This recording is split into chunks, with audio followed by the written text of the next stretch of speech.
In the year 1325, a small band of Mexica refugees stepped onto a marshy island in Lake Texcoco and chose the one place everyone else avoided.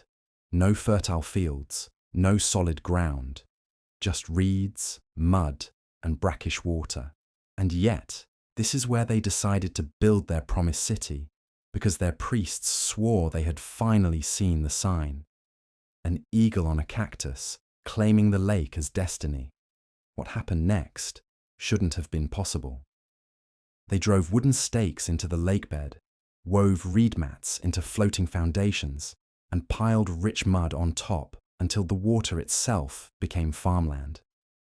These floating gardens would feed an exploding population, while canals turned the settlement into a fortress you could only reach by causeway or canoe.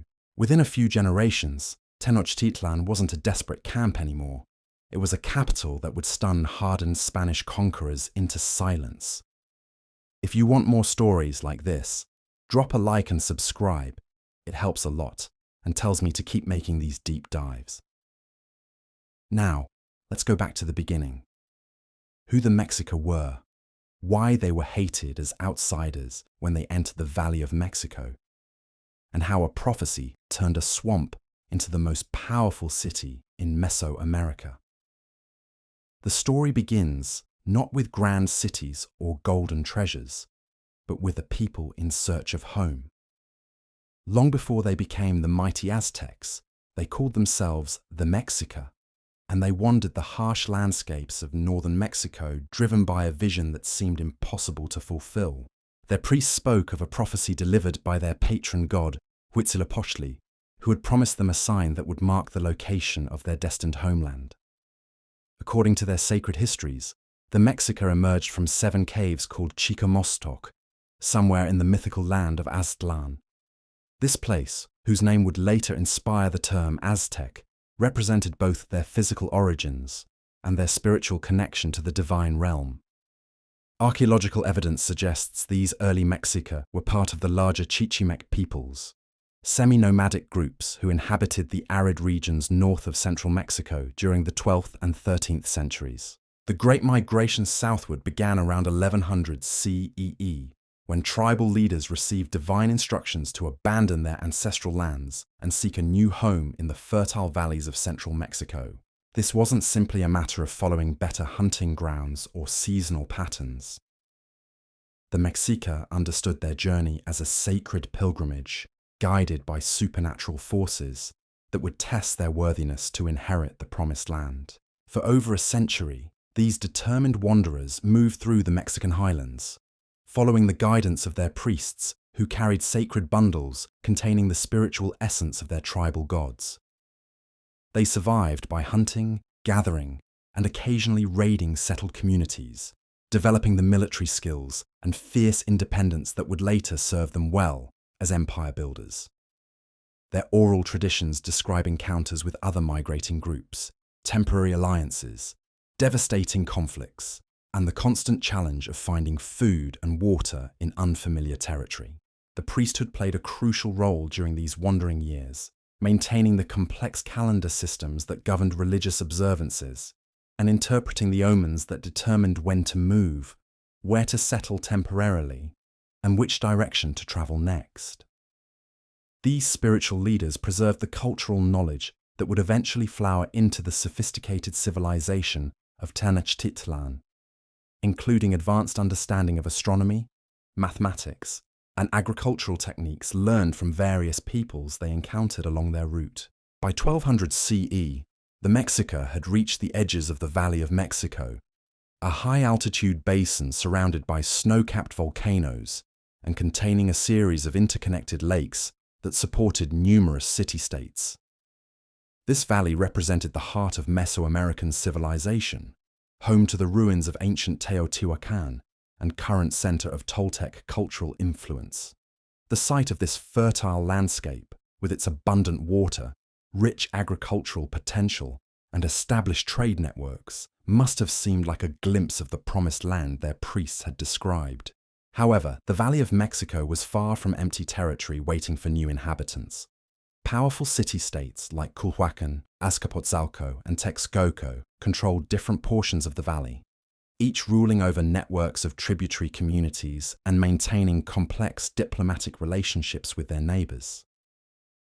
These established powers viewed the arriving Mexica with suspicion and disdain, seeing them as barbarous nomads who lacked the sophisticated cultural refinements of settled urban dwellers. The Mexica spent several decades on the margins of valley society, serving as mercenaries for various rulers, while continuing to search for the prophesied location of their permanent home. They demonstrated exceptional skill as warriors, earning both respect and fear from the established city-states who employed their services in local conflicts. During this period, they absorbed elements of Central Mexican culture while maintaining their distinct identity and religious practices. The breakthrough moment came around 1325 CE, when Mexica priests claimed to have finally witnessed the prophesied sign that would mark their destined homeland. According to their sacred histories, they saw an eagle perched on a cactus growing from a rock in the middle of Lake Texcoco, holding a serpent in its beak. This powerful image, which would later become the central symbol of Mexican national identity, indicated the precise location where Huitzilopochtli intended his chosen people to build their great city. The location seemed impossibly challenging for urban development. The shallow waters of Lake Texcoco contained several small islands, but these marshy patches of land appeared totally inadequate for supporting a major settlement. The established powers of the valley probably viewed the Mexica choice with amusement, assuming these stubborn nomads had finally condemned themselves to failure by attempting to build a city in one of the least desirable locations in the entire region. But the Mexica possessed something their critics lacked: absolute faith in their divine destiny, combined with remarkable practical ingenuity.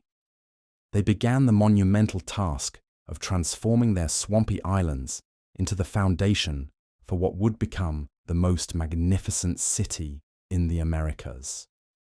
Using techniques learned during their long migration and knowledge acquired from other lake-dwelling peoples, they started creating artificial islands called chinampas by weaving together reeds and branches, then anchoring these floating platforms with wooden stakes driven deep into the lake bottom.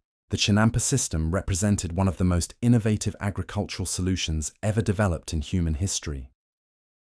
These artificial islands, sometimes called floating gardens by later Spanish observers, could be constructed rapidly and expanded as needed to accommodate population growth.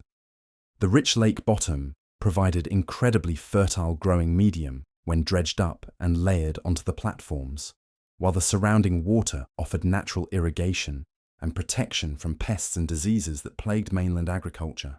Within just a few decades, the Mexica had transformed their unlikely homeland into a thriving urban center surrounded by productive agricultural zones that could support a rapidly growing population. The city they called Tenochtitlan, meaning place of the stone cactus, began as a modest collection of reed houses and wooden temples built on expanded natural islands connected by canals and wooden bridges. The early residents of Tenochtitlan faced constant challenges that would have discouraged less determined people. Seasonal flooding threatened to wash away their artificial foundations, while the alkaline lake water required careful management to prevent salt buildup that could destroy crops. They needed to develop new construction techniques using local materials like volcanic stone and lake reed, learning through trial and error how to build structures that could withstand the unique environmental conditions of their aquatic homeland. Despite these obstacles, the Mexica population continued to grow as their success attracted refugees and immigrants from throughout the valley. The city's location offered significant strategic advantages that became apparent as Tenochtitlan developed into a major regional power.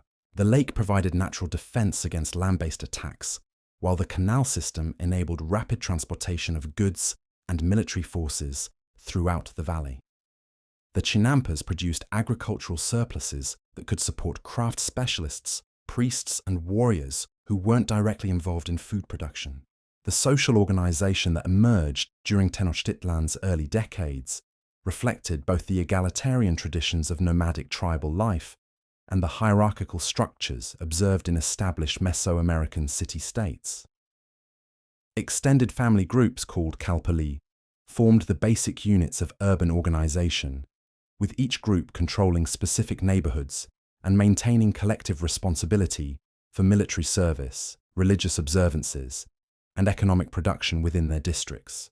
Religious life centered around the worship of Huitzilopochtli, the war god who had guided their migration and promised them dominance over their enemies. The Mexica constructed increasingly elaborate temples to honor their patron deity, developing distinctive architectural styles that incorporated elements learned from various regional traditions, while maintaining unique features that reflected their particular cultural identity and religious beliefs.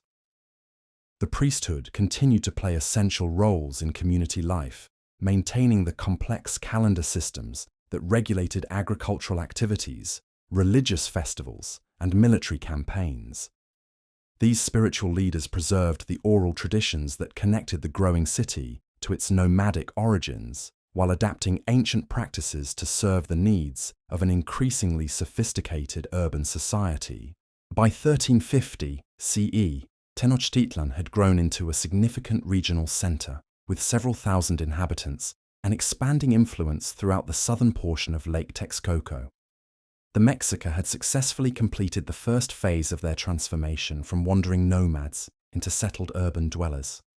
But their greatest challenges and opportunities still lay ahead as they prepared to compete with the established powers that controlled the Valley of Mexico.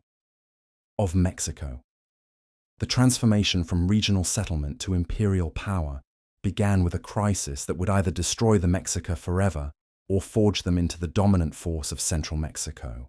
By the middle of the 14th century, Tenochtitlan had grown prosperous enough to attract the attention of Azcapotzalco, the most powerful city-state in the valley, whose ruler, Tezozomoc, had spent decades consolidating control over smaller communities through a combination of military pressure and tribute demands.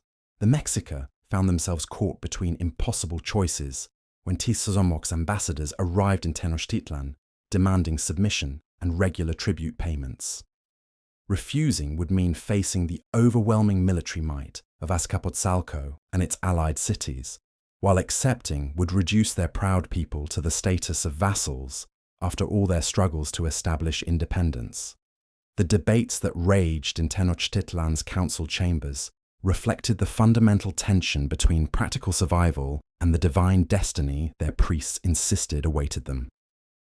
The decision to submit came reluctantly, but it provided crucial breathing space for the Mexica to continue developing their city and military capabilities while observing the political dynamics that governed valley relationships. For nearly a century, Tenochtitlan paid tribute to Azcapotzalco in the form of agricultural products, crafted goods, and military service when required.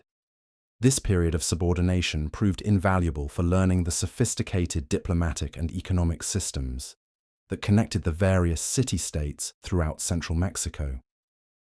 During these years of tribute payment, the Mexica established marriage alliances with noble families from established city-states, gradually integrating themselves into the complex web of political relationships that determined power balances throughout the region. These strategic marriages brought not only diplomatic benefits, but also cultural knowledge, as Mexican nobles learned the refined customs, artistic techniques, and administrative practices that characterize mature Mesoamerican civilization. The reign of Acamapechtli, traditionally considered the first Mexica Huey Tlatoani, or Great Speaker, marked the beginning of their transformation from tribal chieftains to legitimate rulers in the eyes of their sophisticated neighbors. Acamapechtli's carefully negotiated marriage to a princess from Culhuacan provided the Mexican nobility with bloodline connections to the ancient Toltec rulers, lending divine legitimacy to their growing political ambitions while maintaining their distinct cultural identity. Under Acamapechtli's leadership, Tenochtitlan expanded both physically and politically as the population continued to grow, and new chinampas extended the city's agricultural foundation deeper into Lake Texcoco.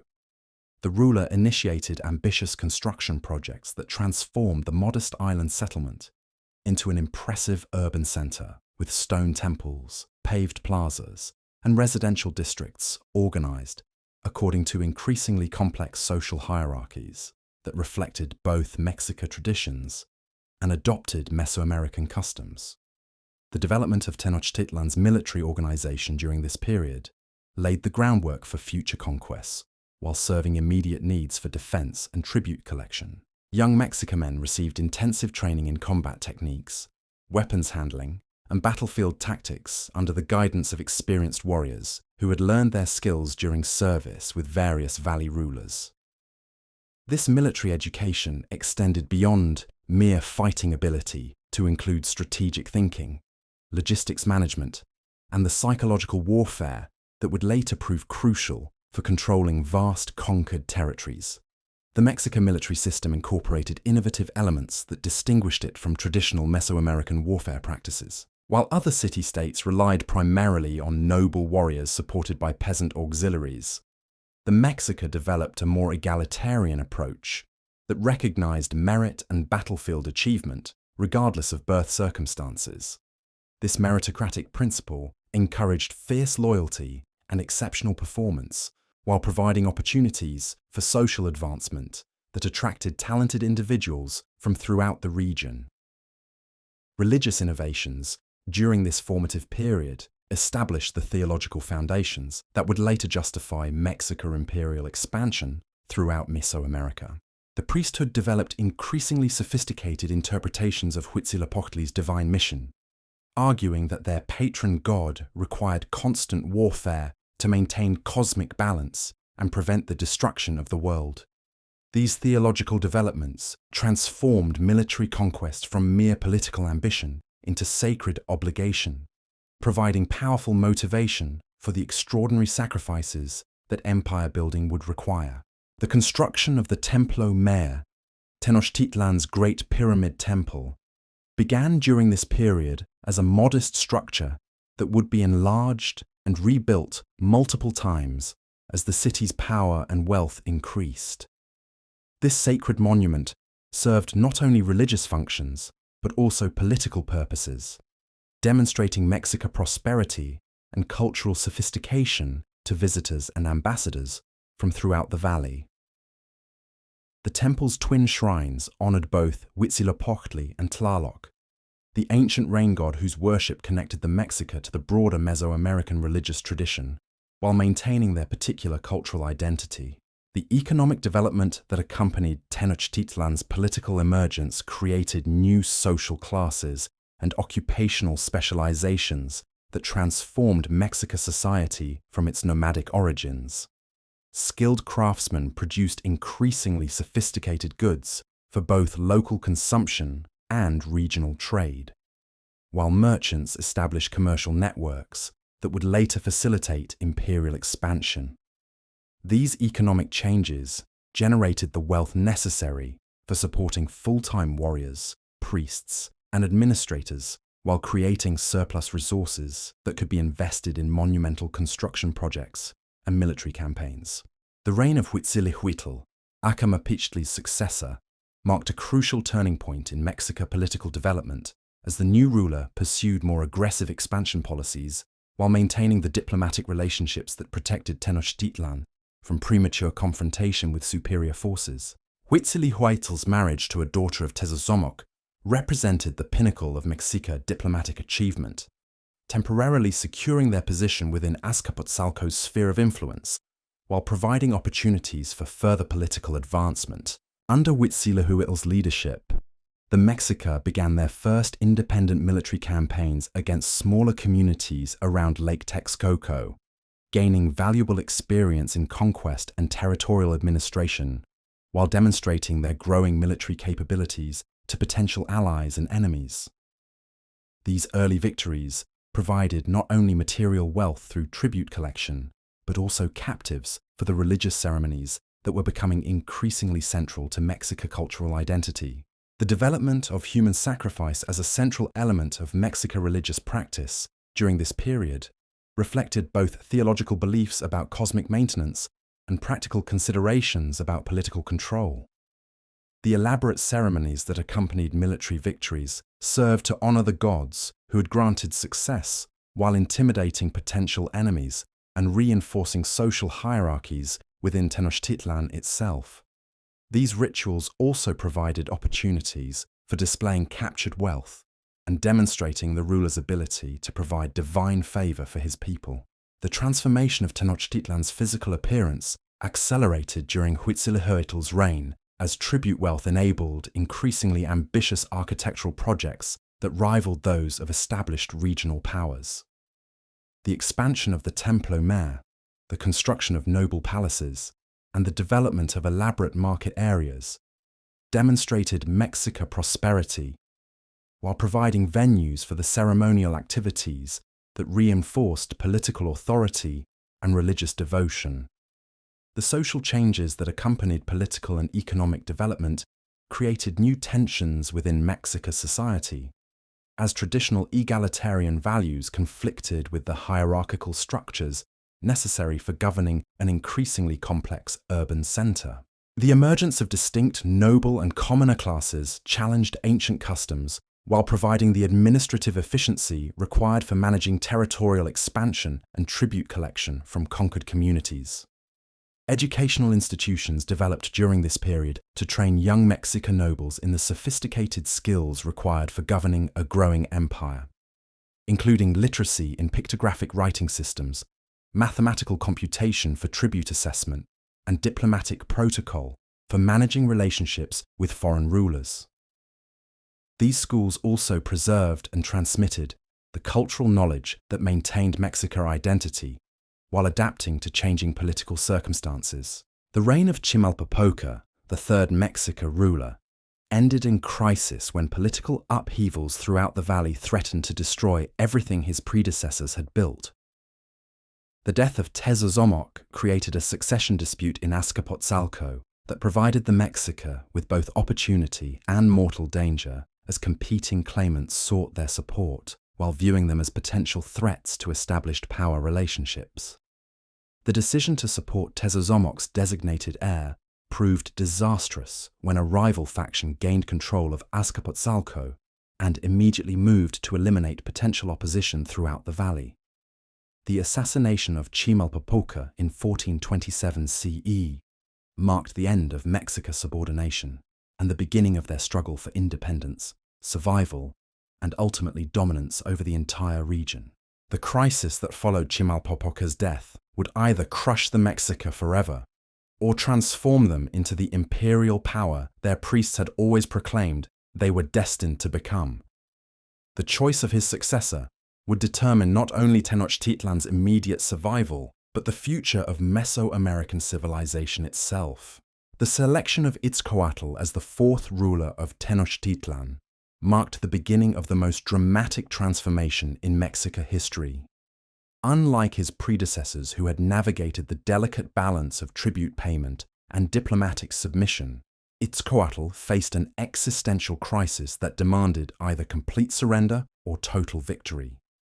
The new ruler of Azcapotzalco, Maxtla, had made his intentions clear by orchestrating Chimalpopoca's assassination and demanding even harsher tribute terms that would reduce the Mexica to permanent servitude.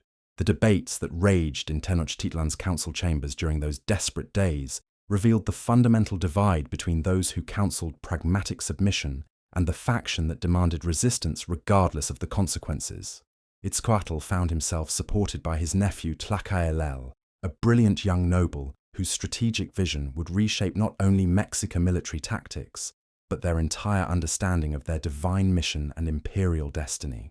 Tlacaelel argued passionately that Huitzilopochtli had not guided his people through centuries of wandering and struggle, only to see them become permanent vassals to foreign rulers.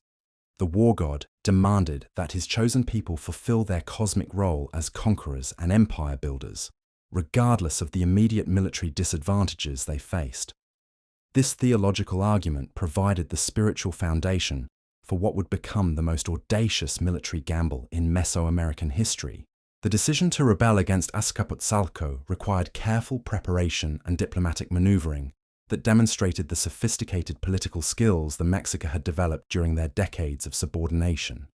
Itzcoatl and Tlacaelel secretly negotiated alliances with other city-states that had grown resentful of Maxtla's increasingly oppressive rule, particularly Texcoco and Tlacopan, whose rulers saw opportunity in the chaos following Tezozomic's death. The formation of what would become known as the Triple Alliance represented a masterpiece of strategic diplomacy that transformed a desperate rebellion into a coordinated campaign for regional dominance.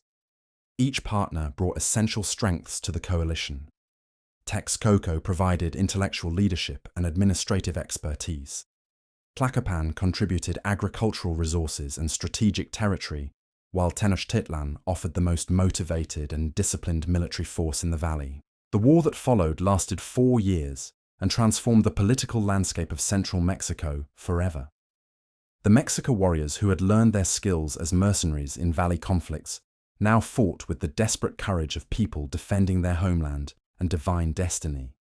Their innovative tactics, including night attacks, siege warfare, and coordinated amphibious assaults launched from canoes across the lake system, caught their enemies unprepared for such sophisticated military operations. The siege of Azcapotzalco itself became the stuff of legend, as Mexica forces systematically cut off the city's supply lines, while launching devastating raids against its agricultural foundations. The psychological impact of these attacks extended far beyond their immediate military effects, as communities throughout the valley witnessed the formerly subordinate Mexica humiliating the region's most powerful ruler with tactics that seemed to transcend normal warfare limitations. The final assault on Azcapotzalco in 1431 CE marked not only the end of Tepanec dominance, but the beginning of Mexican imperial expansion that would eventually encompass most of central Mexico. The victory provided enormous quantities of tribute wealth, captives for religious ceremonies, and most importantly, the psychological momentum that would carry subsequent conquests to unprecedented geographical limits. The aftermath of victory required immediate attention to the practical challenges of governing conquered territory, while maintaining the military pressure necessary for expanding the alliance's control over remaining independent city-states. Itzcoatl and Tlacaelel implemented administrative reforms that combined traditional Mexica organizational methods with sophisticated bureaucratic techniques learned from their former overlords and current allies. The redistribution of conquered agricultural land among Mexican nobles created the economic foundation for supporting professional military and administrative classes, while providing incentives for continued expansion. The Chinampa system that had originally sustained Tenochtitlan was extended throughout the lake system, creating agricultural productivity that could support much larger populations while generating surplus wealth for investment in military equipment and monumental construction projects. The religious innovations that accompanied military success fundamentally transformed Mexica's cultural identity and provided theological justification for permanent warfare against neighboring peoples. Tlacaelel's reinterpretation of ancient Mesoamerican creation myths positioned the Mexica as cosmic guardians whose military victories maintained universal balance and prevented world destruction through divine neglect. The expansion of human sacrifice ceremonies reflected both genuine religious conviction and calculated political strategy, as the increasingly elaborate rituals served to honor the gods who granted victory, while terrorizing potential enemies and reinforcing social hierarchies within the rapidly growing empire. The construction of larger temples and more spectacular ceremonial complexes provided venues for displaying captured wealth while demonstrating divine favor to subjects and allies throughout the region. The development of tribute collection systems during this period established the administrative framework that would eventually govern territories from the Pacific to the Gulf coasts. Local rulers who submitted voluntarily retained nominal autonomy while providing regular payments in goods, services, and military support, while communities that resisted faced complete conquest and replacement of their leadership with Mexica appointees or loyal allies. The reign of Moctezuma Ilukamina, who succeeded Itzcoatl in 1440 CE, marked the beginning of systematic imperial expansion beyond the Valley of Mexico, as Mexican armies carried their conquest campaigns into distant regions that offered new sources of tribute wealth and exotic goods unavailable in the highland territories. These distant conquests required sophisticated logistical planning and military innovation, as armies had to operate far from their home bases while maintaining supply lines across hostile territory. The conquest of the Aztec territories along the Gulf Coast provided the empire with access to tropical products, including cacao, cotton, feathers, and precious stones that became essential elements of Mexican elite culture, while generating tribute wealth that funded further military campaigns. The success of these distant operations demonstrated the effectiveness of Mexican military organization and strategic planning, while providing valuable experience in governing culturally diverse populations. The establishment of military garrisons and administrative centers throughout conquered territories created a network of imperial control that extended Mexican influence far beyond the reach of traditional city-state governance systems. These colonial outposts served multiple functions, including tribute collection, military recruitment, and cultural transmission, as Mexican settlers introduced their religious practices, technological innovations, and artistic traditions to local populations. The construction of roads and communication systems linking the empire's far-flung territories represented one of the most impressive achievements of Mexican administrative capacity, as messengers and traders could travel from Tenochtitlan to distant provinces with unprecedented speed and security. These transportation networks facilitated not only imperial governance, but also commercial exchange that enriched all participants while spreading Mexican cultural influence throughout Mesoamerica.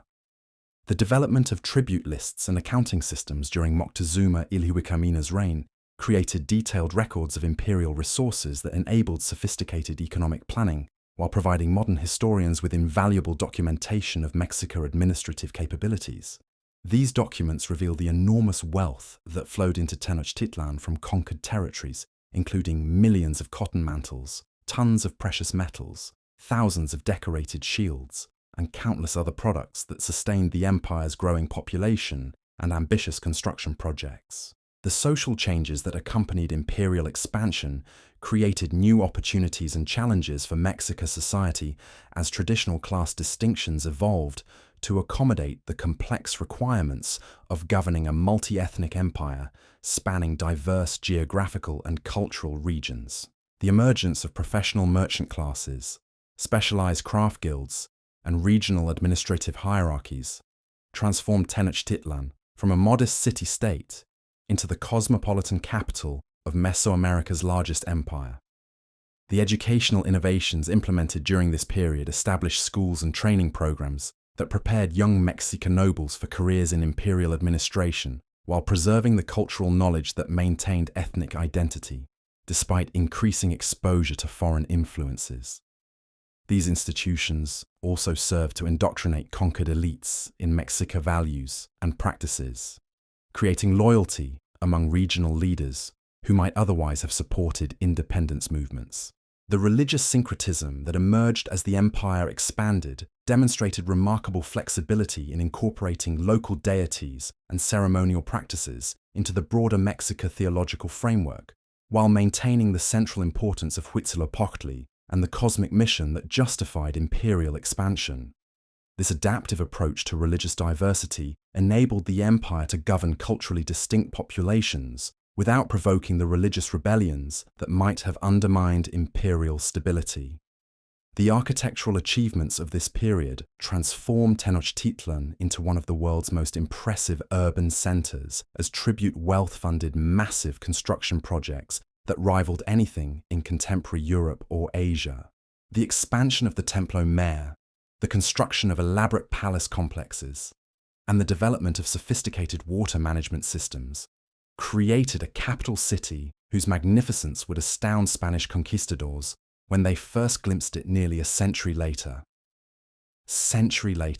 The reign of Axayacatl, who ascended to power in 1469 CE, brought both the greatest triumphs and most sobering defeats in Mexican imperial history, as the young ruler attempted to extend the empire's boundaries beyond what even his ambitious predecessors had imagined possible. His campaigns into the western territories of Michoacán brought the Mexica armies face to face with the fierce Tarascan warriors, whose bronze weapons and disciplined formations proved surprisingly effective against the traditional Mexica tactics that had conquered so many other regions. The devastating defeat at the hands of the Tarascans marked the first major military setback in decades of continuous Mexica expansion, forcing imperial strategists to confront the sobering reality that their empire had geographical and political limits that could not be overcome through courage and divine favor alone. The thousands of Mexica warriors who died in the mountain passes of Michoacán represented not only immediate tactical losses, but also the end of the psychological invincibility that had carried previous conquest campaigns to such remarkable success.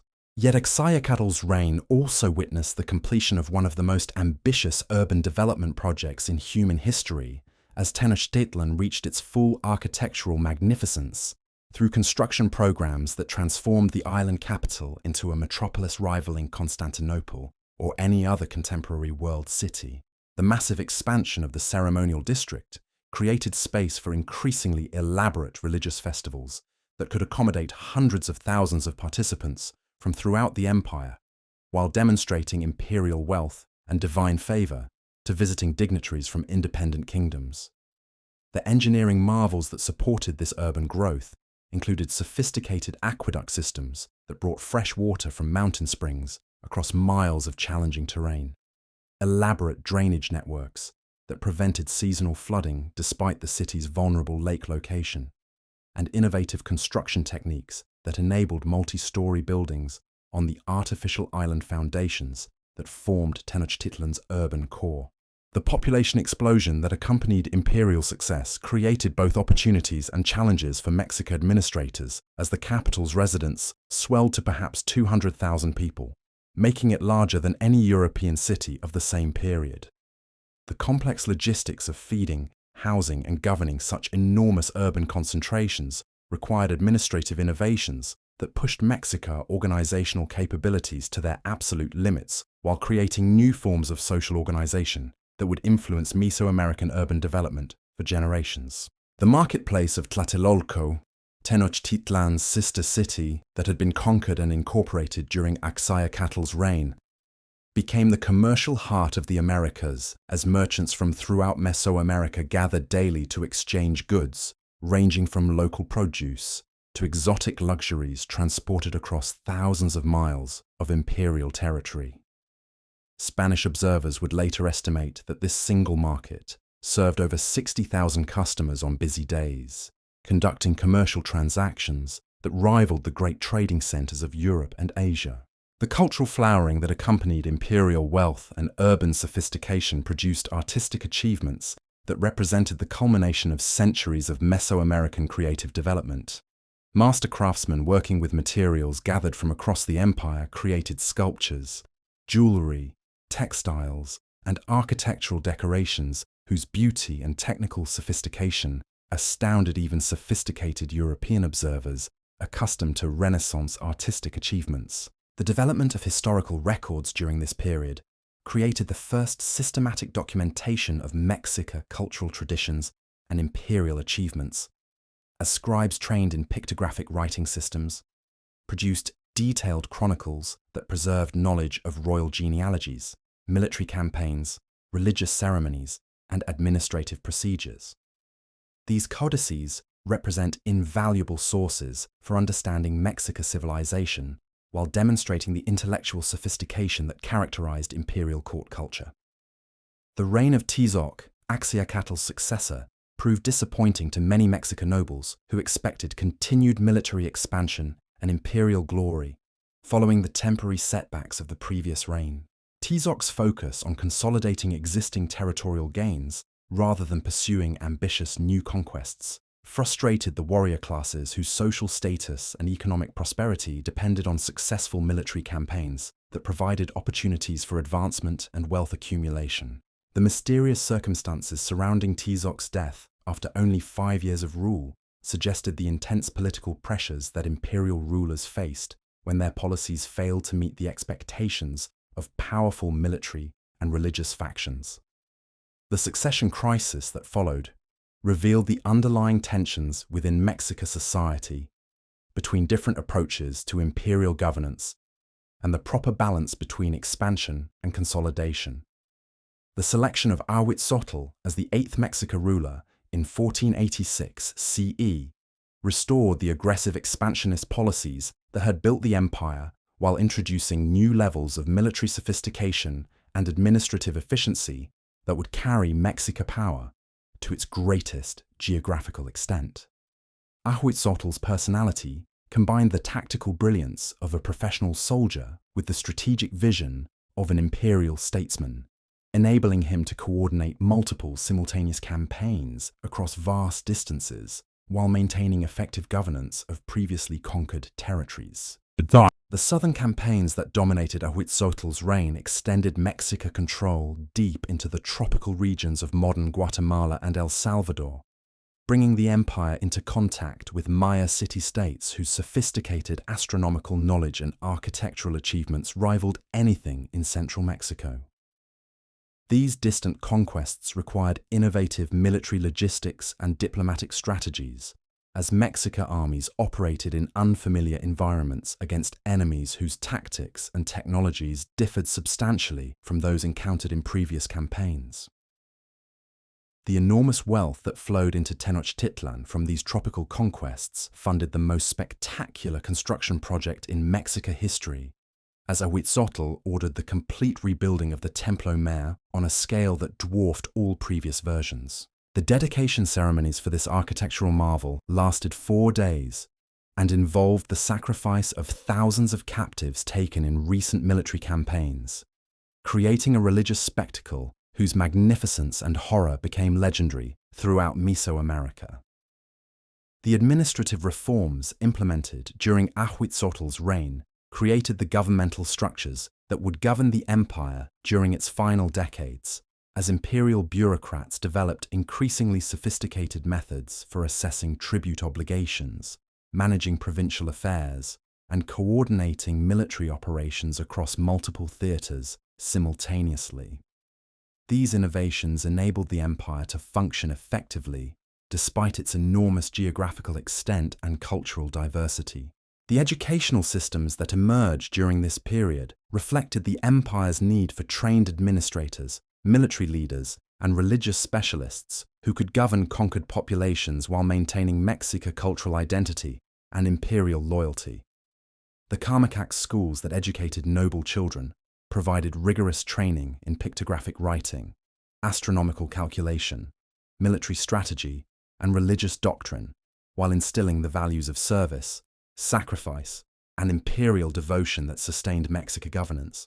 The development of long-distance trade networks during Ahuitzotl's reign created commercial relationships that extended far beyond the empire's political boundaries, as Mexican merchants established trading posts and diplomatic contacts with independent kingdoms throughout Mesoamerica. These commercial activities provided valuable intelligence about potential conquest targets, while generating wealth and exotic goods that enhanced imperial prestige and court culture. The religious innovations of this period established the theological framework that would guide Mexican imperial policy until the Spanish conquest, as priests developed increasingly elaborate interpretations of cosmic cycles and divine requirements that demanded constant military activity to maintain universal balance. These religious doctrines provided powerful motivation for the extraordinary sacrifices that imperial expansion required, while justifying the harsh treatment of conquered populations who resisted Mexican authority. The social stratification that characterized mature Mexican society reflected both traditional tribal hierarchies and the complex requirements of governing a multi-ethnic empire spanning diverse geographical regions. The emergence of distinct noble, merchant, artisan, and agricultural classes created opportunities for social mobility while maintaining the cultural cohesion necessary for imperial governance and military effectiveness. The architectural achievements of Ahuitzotl's reign transformed not only Tenochtitlan, but also provincial centers throughout the empire, as tribute wealth-funded construction projects that demonstrated imperial power while providing practical benefits for local populations. The roads, bridges, aqueducts, and public buildings constructed during this period created infrastructure that would serve imperial needs while improving living conditions for millions of imperial subjects. The military innovations that characterized Ahuitzottl's campaigns included new weapons technologies, tactical formations, and strategic doctrines that maintained Mexica's superiority over enemies who had learned to counter traditional imperial military methods. The professional warrior schools that trained imperial soldiers produced disciplined fighting forces whose effectiveness enabled successful campaigns against increasingly sophisticated opposition. The death of Ahuitzotl in 1502 CE marked the end of the Great Expansion period, as his successor would face challenges that required different skills and approaches than those that had built the empire. The selection of Moctezuma Xocoyotzin as the ninth ruler brought to power a deeply religious and intellectually sophisticated leader whose reign would witness both the cultural pinnacle of Mexican civilization and its catastrophic encounter with European conquistadors. The early years of Moctezuma's reign demonstrated his commitment to consolidating imperial achievements while addressing the administrative challenges that accompanied governing such vast and diverse territories. His reforms of the tribute system created more efficient methods for collecting imperial revenues while reducing the burden on provincial populations whose loyalty remained essential for imperial stability. The religious devotion that characterized Moctezuma's personality influenced every aspect of his governance, as the emperor spent enormous resources on ceremonial activities and temple construction, while consulting extensively with priests and astronomers before making important political decisions. This spiritual approach to imperial leadership reflected genuine religious conviction, while serving practical purposes in maintaining the divine legitimacy that justified Mexican rule over conquered populations. The court culture that flourished during Moctezuma's reign represented the apex of Mexican artistic and intellectual achievement, as the emperor patronized poets, historians, astronomers, and craftsmen whose works demonstrated the sophisticated cultural development that imperial wealth and stability had made possible. The elaborate protocols and ceremonial procedures that governed court life created a magnificent spectacle that impressed visiting dignitaries while reinforcing the social hierarchies that maintained imperial order. The ominous signs that began appearing throughout the empire during the early 1500s created growing anxiety among priests and nobles who interpreted natural phenomena, unusual astronomical events, and disturbing dreams as warnings of impending cosmic upheaval. These supernatural omens gained particular significance within the Mexican religious worldview that understood earthly events as reflections of divine activities in celestial realms beyond human comprehension. The arrival of strange reports from coastal regions describing pale-skinned strangers with unfamiliar technologies initially seemed like additional supernatural manifestations rather than evidence of foreign human contact. The gradual accumulation of eyewitness accounts describing bearded men with metal weapons, four-legged beasts, and floating houses suggested either divine visitation or the arrival of enemies whose capabilities transcended normal human limitations. The psychological impact of these reports on Moctezuma and his advisors reflected the profound cosmological framework that shaped Mexica's understanding of their place in universal history and divine purpose. The emperor's increasing reliance on religious consultation and ceremonial activity during this period demonstrated his desperate search for spiritual guidance in interpreting unprecedented events that challenged fundamental assumptions about imperial invincibility and cosmic order. Instability and cosmic order. The philosophical debates that raged within Tenochtitlan's highest councils during these troubled months revealed the fundamental tension between rational political analysis and the mystical worldview that had guided Mexica's civilization for 2 centuries.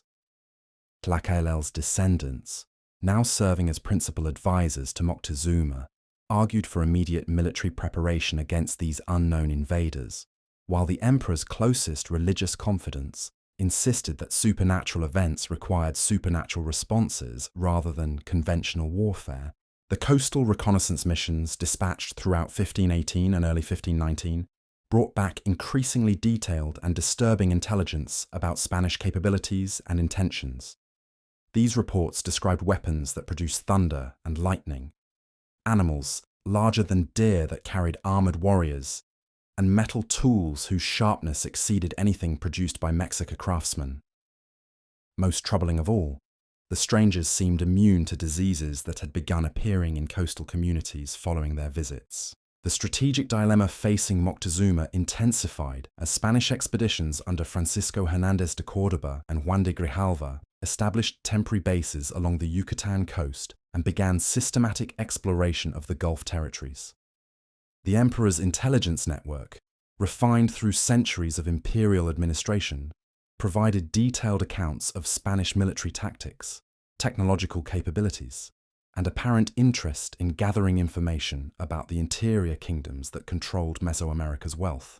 The arrival of Hernán Cortés in February 1519 marked the beginning of the final chapter in independent Mexica history, as the Spanish conquistador established a permanent base at what would become Veracruz, and immediately began the diplomatic and military preparations necessary for penetrating the interior regions. Cortés possessed advantages that his predecessors had lacked, including superior military resources, clearer strategic objectives, and most crucially, detailed intelligence about Mexican political structures gathered during previous expeditions. The psychological warfare that preceded physical contact between Spanish and Mexican forces revealed the sophisticated understanding both sides possessed of their opponents' cultural vulnerabilities and strategic weaknesses. Cortés deliberately cultivated relationships with coastal peoples who had grown resentful of Mexican tribute demands, while carefully gathering intelligence about imperial military capabilities and potential internal divisions that might be exploited during future campaigns. The Totonac alliance that Cortés negotiated during his coastal operations provided the Spanish with their first significant indigenous military support, while demonstrating to other tributary peoples that successful resistance against Mexican authority was possible with European assistance. This diplomatic breakthrough transformed what might have remained a limited coastal intrusion into a potential existential threat to imperial stability throughout central Mexico. The march inland that began in August 1519 represented one of the most audacious military expeditions in human history, as fewer than 600 Spanish soldiers attempted to conquer an empire containing millions of inhabitants, protected by thousands of experienced warriors and sophisticated defensive installations. The success of this seemingly impossible undertaking required not only exceptional courage and military skill, but also diplomatic brilliance that exploited the political tensions and cultural contradictions within Mexican imperial society. The encounter at Tlaxcala provided Cortés with his most crucial indigenous alliance, as the fiercely independent city-state had maintained centuries of resistance against Mexican expansion through military prowess and strategic alliances with other unconquered peoples.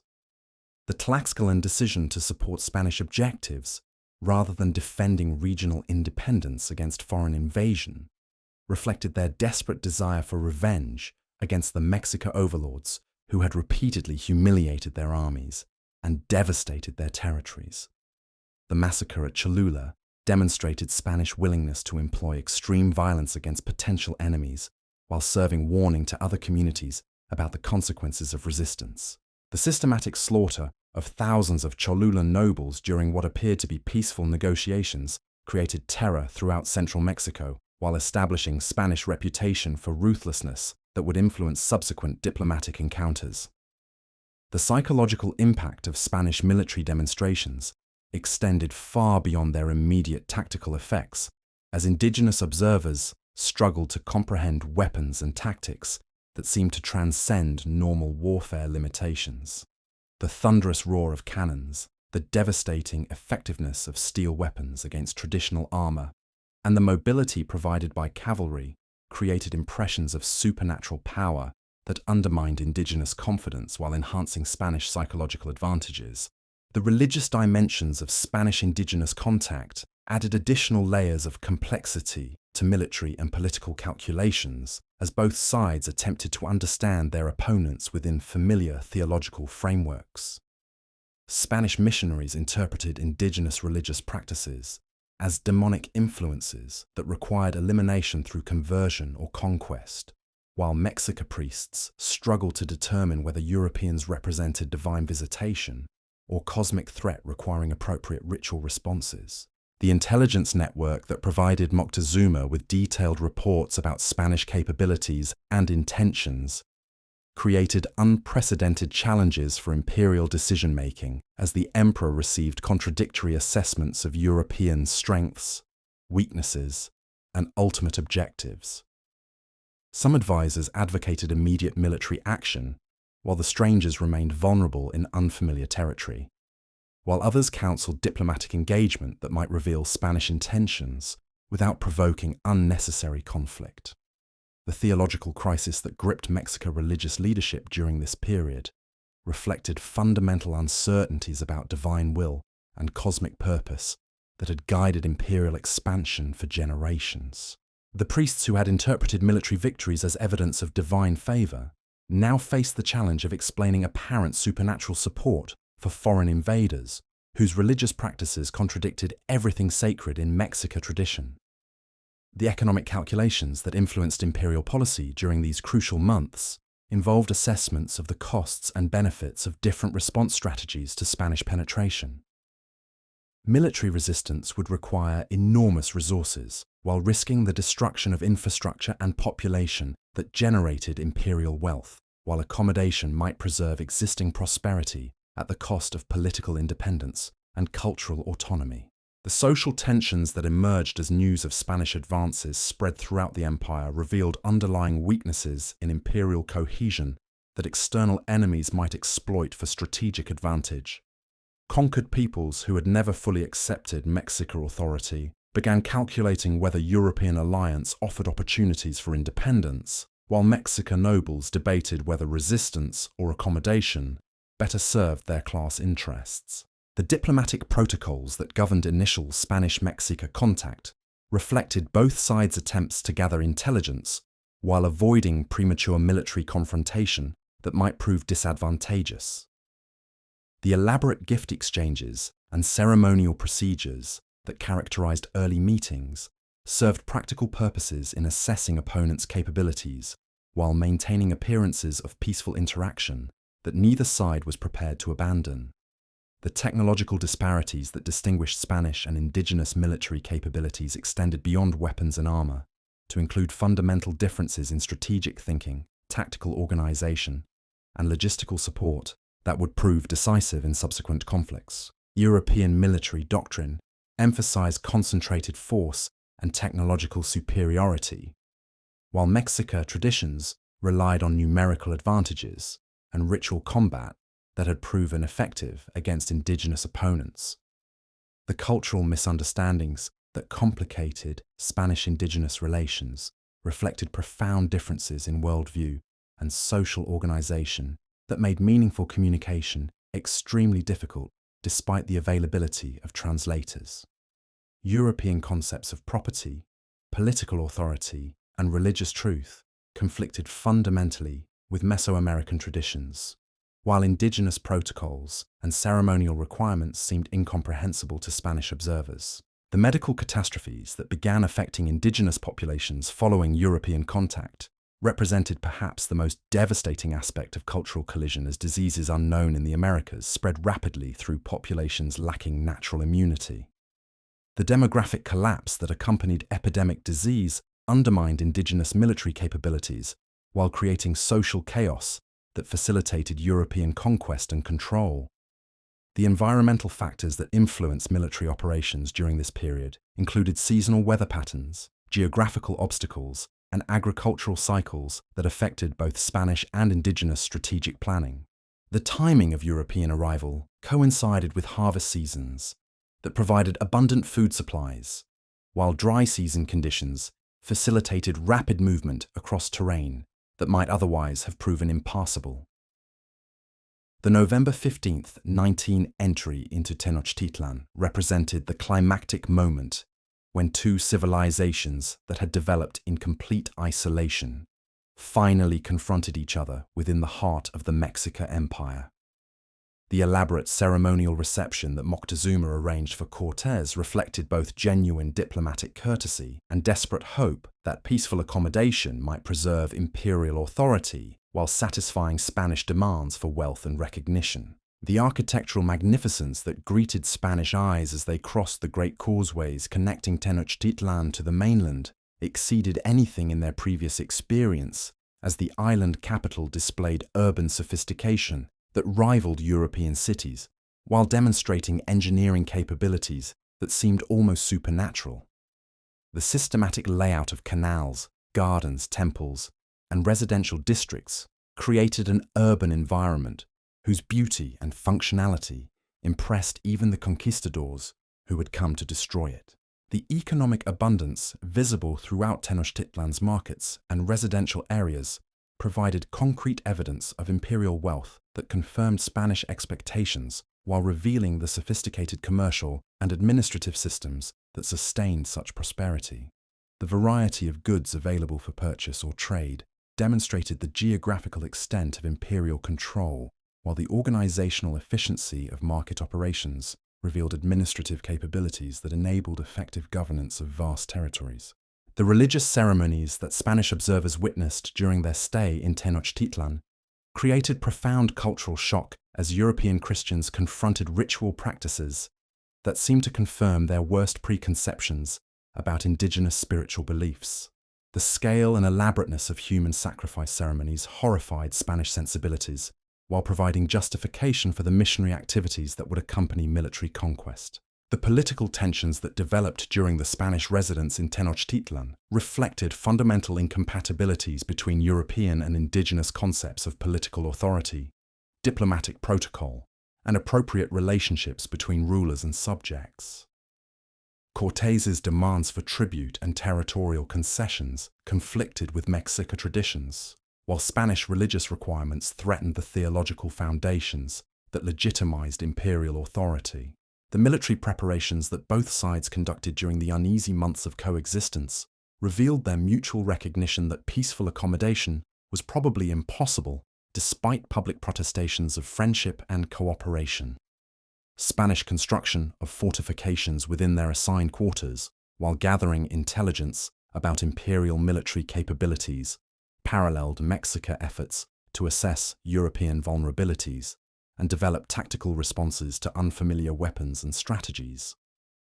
The psychological warfare that characterized this period involved elaborate deceptions and strategic misdirection, as both sides attempted to gain advantages while avoiding premature military confrontation. Spanish demonstrations of technological superiority through cannon firing and cavalry maneuvers aimed to intimidate indigenous observers, while Mexica's ceremonial displays sought to overwhelm Europeans with evidence of imperial power and divine authority.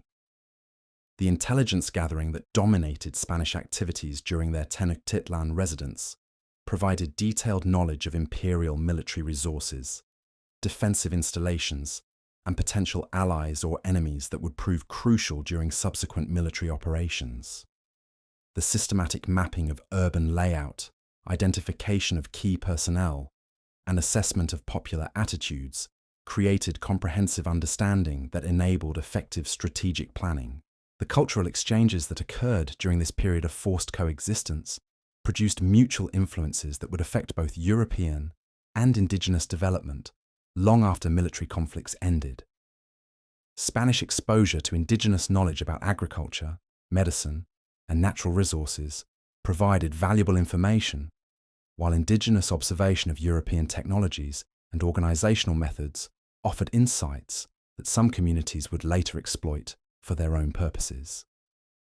The religious confrontations that erupted as Spanish missionaries attempted to convert indigenous populations to Christianity created theological crises that undermined traditional spiritual authorities while failing to establish genuine European religious control. The destruction of sacred objects and interference with traditional ceremonies provoked popular outrage, while Spanish inability to understand indigenous religious concepts prevented effective evangelical activities. The economic disruptions that accompanied Spanish presence in Tenochtitlan affected commercial activities and tribute collection throughout the empire, as uncertainty about future political arrangements encouraged hoarding and reduced trade, while regional administrators hesitated to forward resources to an imperial capital under foreign occupation. These economic problems created additional pressures that made peaceful resolution increasingly unlikely. The climactic crisis that erupted during the spring of 1520 transformed uneasy coexistence into open warfare as Spanish interference with traditional religious festivals provoked popular uprising, while imperial authorities finally abandoned diplomatic accommodation in favor of military resistance.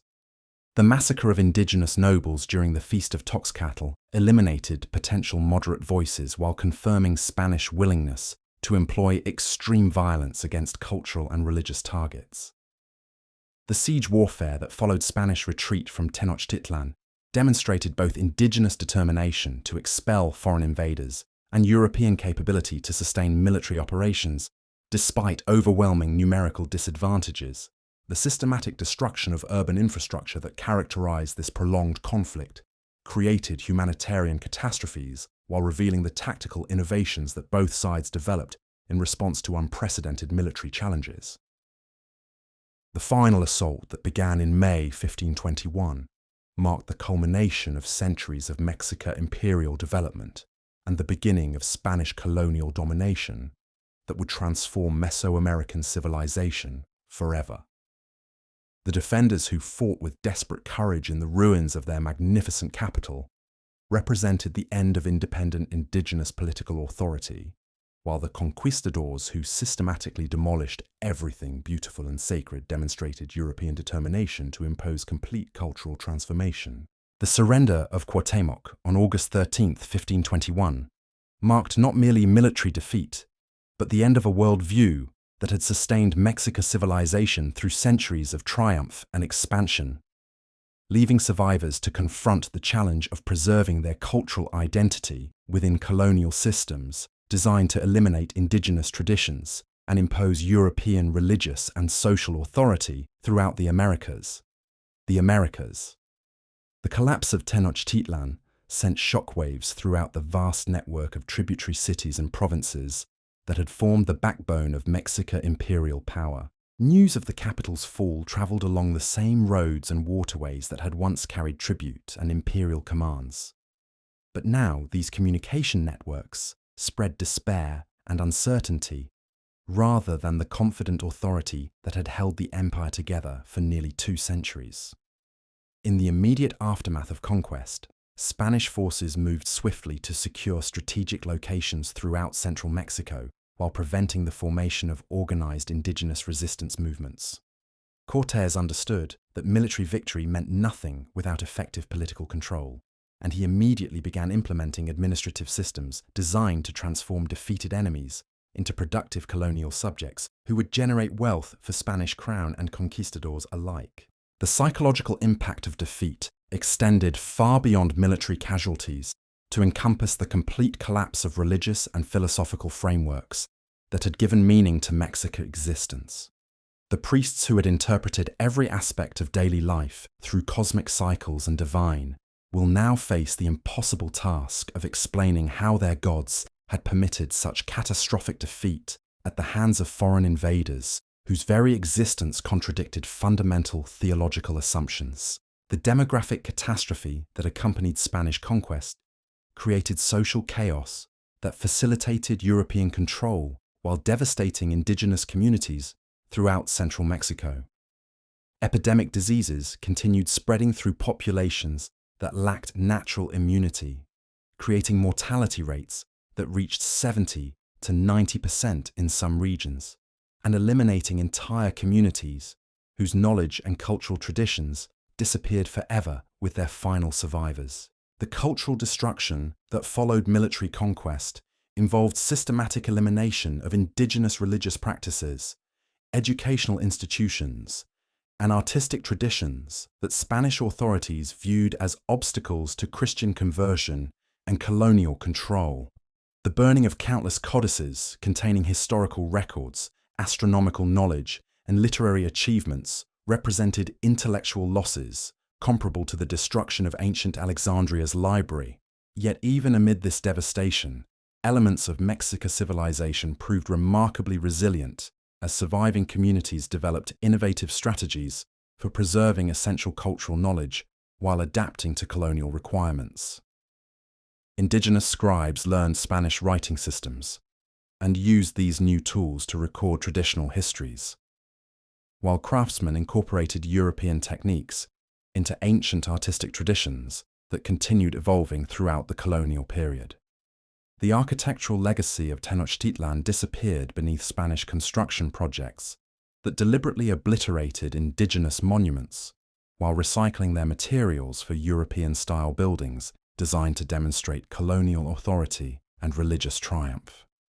The Great Templo Mayor became the foundation for Mexico City's cathedral, symbolically representing the replacement of indigenous spiritual authority with Christian institutional control. The agricultural innovations that had sustained Mexican civilization, particularly the sophisticated Chinampa systems, continued functioning under Spanish administration as colonial authorities recognized their superior productivity compared to European farming methods. These floating gardens maintained their crucial role in feeding central Mexico's population, while demonstrating indigenous technical knowledge that impressed even prejudiced European observers. The tribute systems that had channeled wealth from conquered territories to Tenochtitlan were transformed rather than eliminated as Spanish administrators adapted existing collection networks to serve colonial purposes. Indigenous communities continued providing labor and resources to distant authorities, but now these obligations supported Spanish rather than Mexican elite, while contributing to European rather than indigenous economic development. The linguistic diversity that had characterized the Mexican Empire created both challenges and opportunities for Spanish colonial administration, as missionaries and administrators struggled to communicate with populations speaking dozens of different languages. The development of Nahuatl as a lingua franca during the imperial period facilitated Spanish governance while enabling indigenous communities from different regions to share information about colonial policies and resistance strategies. The legal frameworks that emerged during early colonial administration reflected Spanish attempts to govern indigenous populations through modified versions of existing social structures while gradually imposing European concepts of property, authority, and justice. The encomienda system that granted Spanish colonists rights to indigenous labor and tribute represented a compromise between European feudal traditions and practical requirements for governing conquered territories. The religious syncretism that developed as indigenous populations encountered Christianity created new spiritual traditions that combined European theological concepts with traditional indigenous beliefs and practices. These hybrid religious forms enabled cultural survival while satisfying Spanish requirements for Christian conversion, producing distinctively Mexican expressions of Catholic faith that would influence religious development throughout Latin America. The educational initiatives that Spanish missionaries established in former Mexica territories reflected both genuine evangelical commitment and practical needs for training indigenous auxiliaries who could assist in colonial administration and religious instruction. The colleges founded in Mexico City, Tlatelolco, and other former imperial centers provided advanced education for indigenous nobles while creating new intellectual traditions that blended European and American knowledge systems. The artistic renaissance that emerged during the late 16th century demonstrated indigenous capacity for creative adaptation as native craftsmen mastered European techniques while maintaining distinctive aesthetic traditions rooted in pre-conquest cultural development. The elaborate Baroque churches constructed throughout former Mexica territories featured indigenous artistic elements that transformed European architectural styles into uniquely Mexican expressions of colonial culture. The economic development that characterized mature Spanish colonial administration created new opportunities for indigenous participation in commercial activities while transforming traditional production systems to serve European market demands. The mining industry, that became colonial Mexico's economic foundation, depended heavily on indigenous labor and technical knowledge, while generating wealth that funded Spanish imperial expansion throughout Europe and the Philippines. The urban planning that shaped colonial Mexico City reflected Spanish determination to create a European-style capital while accommodating the geographical constraints and indigenous populations inherited from Tenochtitlan. The grid pattern that organized the new city represented European concepts of rational urban design, while the canal systems and market areas continued serving functions established during the imperial period. The intellectual developments that flourished in colonial Mexican universities and seminaries created new forms of scholarship that combined European philosophical traditions with indigenous knowledge about natural history, linguistics, and cultural practices. These synthetic intellectual traditions produced scholars like Carlos de Sigüenza y Góngora, whose work demonstrated the creative possibilities that emerged from cultural collision and adaptation. The resistance movements that periodically challenged Spanish authority throughout the colonial period drew inspiration from memories of indigenous independence while adapting to changed political circumstances that made traditional military resistance impossible. The rebellions led by figures like Enrique of Malinalco and the various indigenous prophets who emerged during times of crisis reflected persistent desires for cultural autonomy while demonstrating innovative strategies for confronting colonial power. The trade networks that connected colonial Mexico with Asia, Europe, and other American territories created unprecedented global exchanges that brought Asian goods, African labor, and European ideas into contact with indigenous traditions and resources. The Manila galleons that linked Acapulco with Philippines represented the culmination of Spanish imperial ambition, while demonstrating how Mexica geographical knowledge had contributed to global navigation and commercial development. The manuscript traditions that preserved indigenous historical and cultural knowledge throughout the colonial period enabled remarkable continuity despite systematic Spanish efforts to eliminate non-Christian intellectual traditions. The indigenous chroniclers who learned Spanish writing systems and used these tools to record traditional knowledge created invaluable sources for understanding pre-conquest civilization, while demonstrating cultural resilience that transcended political defeat. The environmental changes that accompanied Spanish colonization transformed the landscapes that had sustained indigenous civilizations for millennia as European livestock, crops, and land use patterns replaced traditional ecological relationships. The introduction of cattle, pigs, and horses created new economic opportunities while disrupting indigenous agricultural systems and contributing to soil erosion and deforestation that affected entire watersheds. The technological innovations that emerged from cultural contact between European and indigenous traditions produced new tools, techniques, and productive processes that enhanced colonial economic development while preserving valuable indigenous knowledge. The metallurgical techniques that combined European and American methods enabled superior production of tools, weapons, and decorative objects, while maintaining craft traditions that had developed over centuries of indigenous innovation. The social hierarchies that characterized mature colonial society reflected complex interactions between European racial concepts, indigenous class distinctions, and the practical requirements of governing ethnically diverse populations. The sistema de castas that classified individuals according to racial ancestry created legal categories that influenced access to education, economic opportunities, and political participation, while maintaining indigenous identity within colonial frameworks.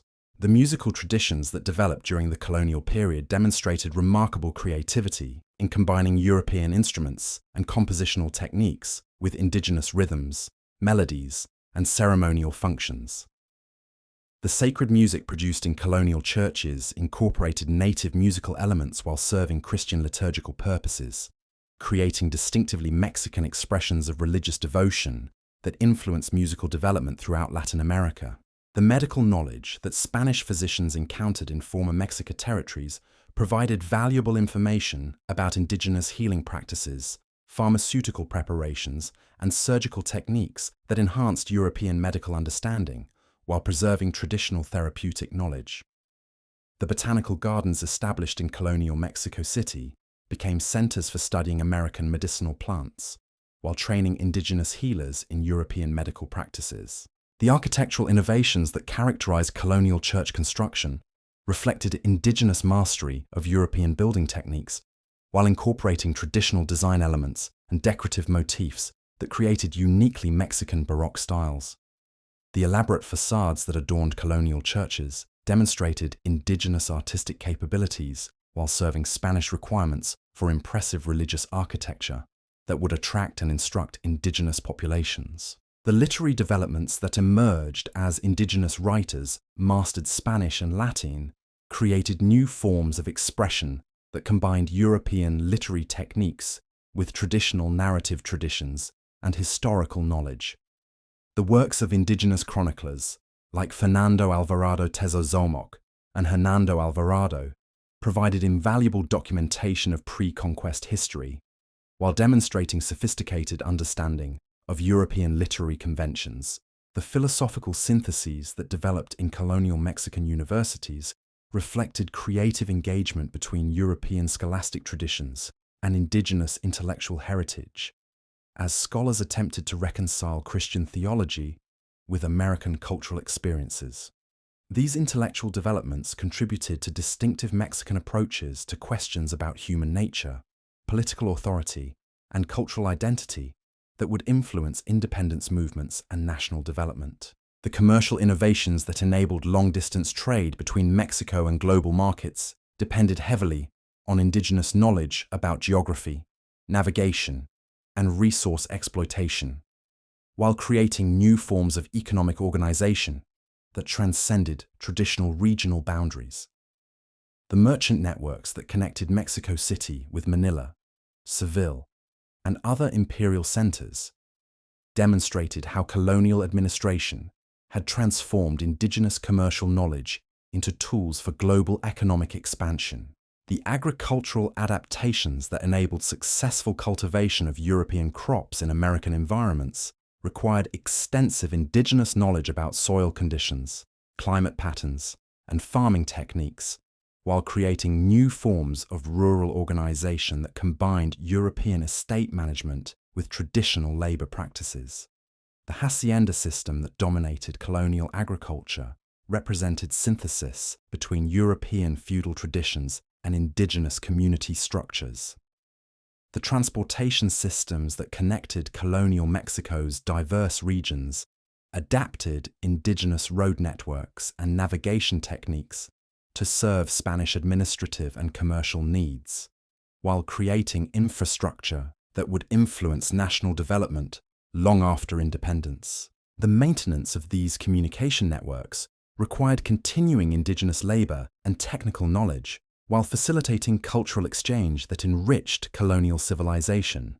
The religious art that adorned colonial churches and monasteries reflected indigenous artistic traditions, adapted to serve Christian purposes while preserving traditional symbolic knowledge and aesthetic principles. The elaborate altarpieces, frescoes, and sculptures that characterized Mexican Baroque represented creative synthesis between European religious iconography and indigenous artistic capabilities that produced uniquely American expressions of Catholic faith. The legacy of Mexica civilization thus survived conquest and colonial transformation through countless adaptations, innovations, and creative syntheses that enabled cultural continuity while accommodating changed political circumstances.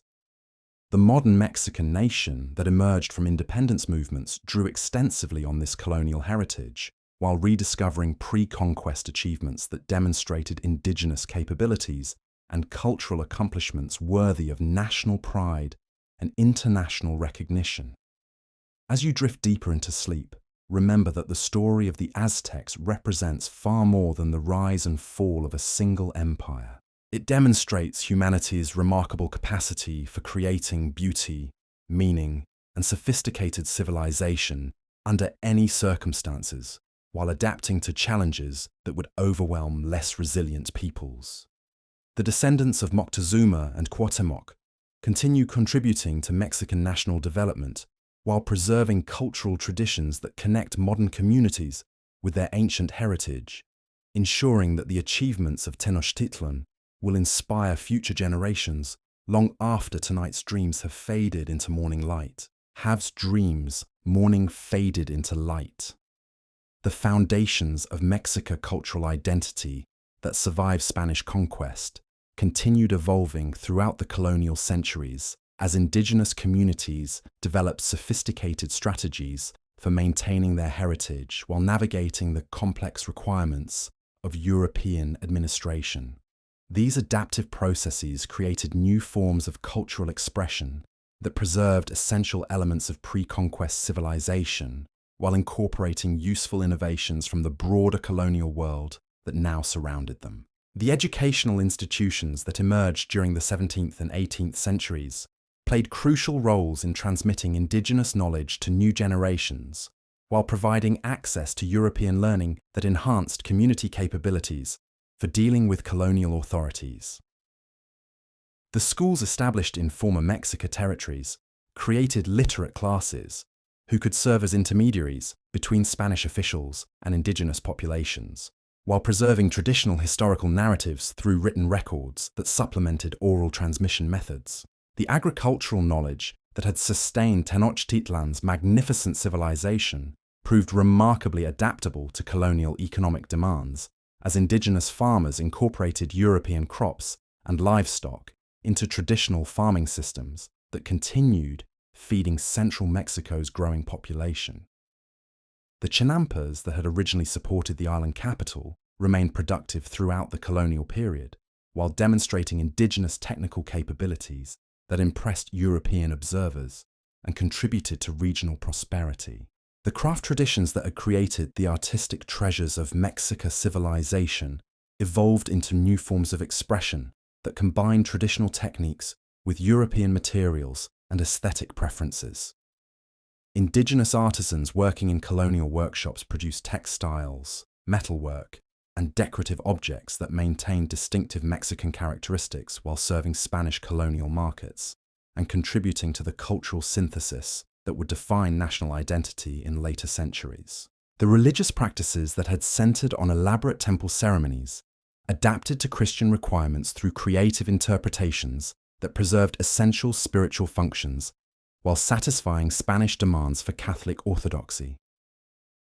The festivals and processions that characterized colonial religious life incorporated indigenous musical traditions, dance forms, and ceremonial elements that maintained community cohesion while demonstrating apparent compliance with European religious authority. The linguistic heritage of the Aztec Empire continued influencing communication throughout central Mexico, as Nahuatl remained the primary language for many indigenous communities, while serving as a bridge between different ethnic groups and facilitating interaction with Spanish colonial administration.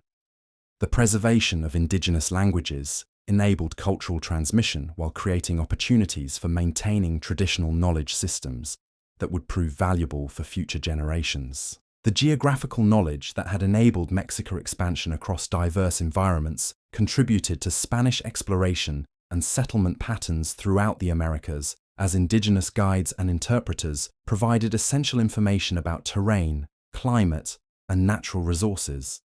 The maps and route descriptions preserved from the imperial period influenced colonial transportation networks while demonstrating sophisticated understanding of continental geography that exceeded European knowledge. The medical traditions that had developed within Mexica civilization continued providing healthcare for indigenous populations throughout the colonial period, while contributing to European understanding of American medicinal plants and therapeutic techniques. The botanical knowledge preserved by indigenous healers enhanced colonial medicine while maintaining traditional approaches to health and disease that served community needs more effectively than European medical practices. The architectural principles that had guided Tenochtitlan's construction influenced colonial building projects, as indigenous craftsmen adapted traditional techniques to European design requirements, while incorporating elements that reflected continuing cultural identity. The churches and public buildings constructed throughout former Mexica territories demonstrated creative synthesis between indigenous construction knowledge and Spanish architectural traditions. The commercial networks that had connected the Mexica Empire with distant regions evolved into colonial trade systems that linked Mexico with global markets while maintaining indigenous participation in economic activities. The merchant traditions that had flourished in Tlatelolco's great marketplace continued operating under Spanish administration while adapting to new commercial opportunities and regulatory requirements that characterized colonial economic development. The mathematical and astronomical knowledge that had enabled Mexica calendar calculations and architectural planning contributed to colonial scientific developments while preserving indigenous intellectual traditions that enhanced understanding of natural phenomena. The observational techniques and computational methods developed during the imperial period influenced colonial scholarship while demonstrating sophisticated indigenous scientific capabilities. The artistic traditions that had created Tenochtitlan's magnificent sculptures and decorative programs evolved into new forms of expression that combined traditional aesthetic principles with European techniques and materials. The colonial art that emerged from this cultural synthesis created distinctively Mexican styles that influenced artistic development throughout Latin America while preserving indigenous creative capabilities. The social organization principles that had governed Mexican imperial administration influenced colonial community structures as indigenous populations adapted traditional governance methods to Spanish administrative requirements. The Calpulli system that had organized Tenochtitlan's neighborhoods continued functioning under modified forms that maintained community identity while satisfying colonial political demands. The environmental knowledge that had enabled sustainable resource management throughout the Mexica Empire contributed to colonial agricultural and industrial development while preserving indigenous understanding of ecological relationships. The conservation practices that had maintained productivity in the Valley of Mexico influenced colonial land use patterns while demonstrating sophisticated environmental management capabilities. The narrative traditions that had preserved Mexica historical knowledge continued transmitting cultural information through oral storytelling that supplemented written records and maintained community connections with pre-conquest achievements. These storytelling practices preserved detailed knowledge about imperial history while adapting to changed circumstances that required careful presentation of indigenous cultural identity within colonial contexts. The technological innovations that had enabled Mexica engineering achievements influenced colonial construction projects, while preserving indigenous technical knowledge that enhanced Spanish building capabilities. The hydraulic systems that had managed water resources for Tenochtitlan continued operating under colonial administration, while demonstrating indigenous engineering expertise that exceeded European technical knowledge in specific applications. The philosophical concepts that had guided Mexica's understanding of cosmic order and human purpose evolved into new intellectual frameworks that combined indigenous wisdom with European scholastic traditions. The educational institutions that emerged during the colonial period created opportunities for exploring these philosophical syntheses while preserving essential elements of traditional indigenous thought systems. The musical heritage that had accompanied Mexica religious ceremonies and court life continued enriching colonial cultural expression through instruments, melodies, and rhythmic patterns that influenced church music and secular entertainment. These musical traditions maintained community identity while contributing to the cultural diversity that characterized colonial Mexican society and influenced artistic development throughout the Spanish Empire. The therapeutic practices that had maintained health throughout the Mexica population adapted to colonial circumstances while preserving indigenous medical knowledge that enhanced healthcare for indigenous communities. The herbal remedies and treatment methods that had developed during the imperial period continued providing effective medical care while contributing to colonial pharmaceutical knowledge and therapeutic practices. The textile traditions that had created the magnificent clothing worn by Mexican nobility evolved into new forms of artistic expression that combined traditional weaving techniques with European materials and design elements.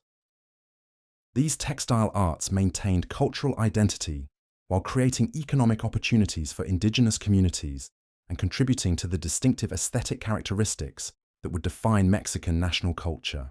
The ceremonial knowledge that had governed Mexican religious observances adapted to Christian requirements while preserving essential spiritual functions that maintained community cohesion and cultural identity. The festivals and ritual practices that emerged during the colonial period demonstrated creative adaptation that satisfied Spanish religious demands while continuing indigenous spiritual traditions in modified forms. The historical consciousness that had motivated Mexican imperial expansion continued influencing indigenous political thought throughout the colonial period, as communities maintained awareness of their achievements while developing new strategies for cultural survival and political resistance. This historical knowledge provided foundation for later independence movements while preserving cultural identity that would contribute to national development after Spanish rule ended. The legacy of Mexican civilization thus permeated every aspect of colonial Mexican development, while adapting to circumstances that required creative responses to unprecedented challenges. The cultural synthesis that emerged from this adaptive process created the foundation for modern Mexican national identity, while preserving essential elements of indigenous achievement that continue inspiring pride and cultural continuity among contemporary communities throughout central Mexico and beyond. As your mind settles into the deepest phases of sleep, carry with you the knowledge that great civilizations never truly disappear, but transform themselves through countless adaptations that preserve their essential spirit while meeting the challenges of new circumstances. The Mexica who built Tenochtitlan's magnificent temples and floating gardens live on in the cultural traditions, artistic achievements, and spiritual practices that continue enriching Mexican life. 7 centuries after Cortés first glimpsed their impossible city rising from the waters of Lake Texcoco like a vision from the realm of dreams itself. The intellectual renaissance that flourished in the centuries following conquest revealed the profound resilience of indigenous thought systems that had guided Mexican civilization through its greatest achievements. The scholars and scribes who emerged from colonial educational institutions possessed unique perspectives that combined European learning with traditional knowledge systems, creating new forms of intellectual expression that enriched both indigenous communities and the broader colonial society that surrounded them. The astronomical observations that had enabled precise calendar calculations during the imperial period continued influencing colonial scientific development, as indigenous astronomers adapted their traditional knowledge to European mathematical systems, while maintaining sophisticated understanding of celestial cycles. These scientific traditions preserved essential elements of Mexican intellectual achievement, while contributing to colonial scholarship that enhanced European understanding of American natural phenomena and geographical relationships. The agricultural innovations that had sustained Tenochtitlan's enormous population evolved into new farming techniques that combined traditional indigenous methods with European crops and livestock management practices. The terraced fields and irrigation systems that had characterized Mexican agriculture continued operating under colonial administration, while demonstrating sustainable resource management that proved superior to many European farming methods in American environmental conditions. The architectural knowledge that had created Tenochtitlan's magnificent temples and palaces influenced colonial construction projects throughout central Mexico, as indigenous craftsmen adapted traditional building techniques to European design requirements. The structural engineering principles that had enabled massive pyramid construction continued informing colonial architecture while preserving indigenous technical capabilities that enhanced Spanish building projects and contributed to distinctive regional architectural styles.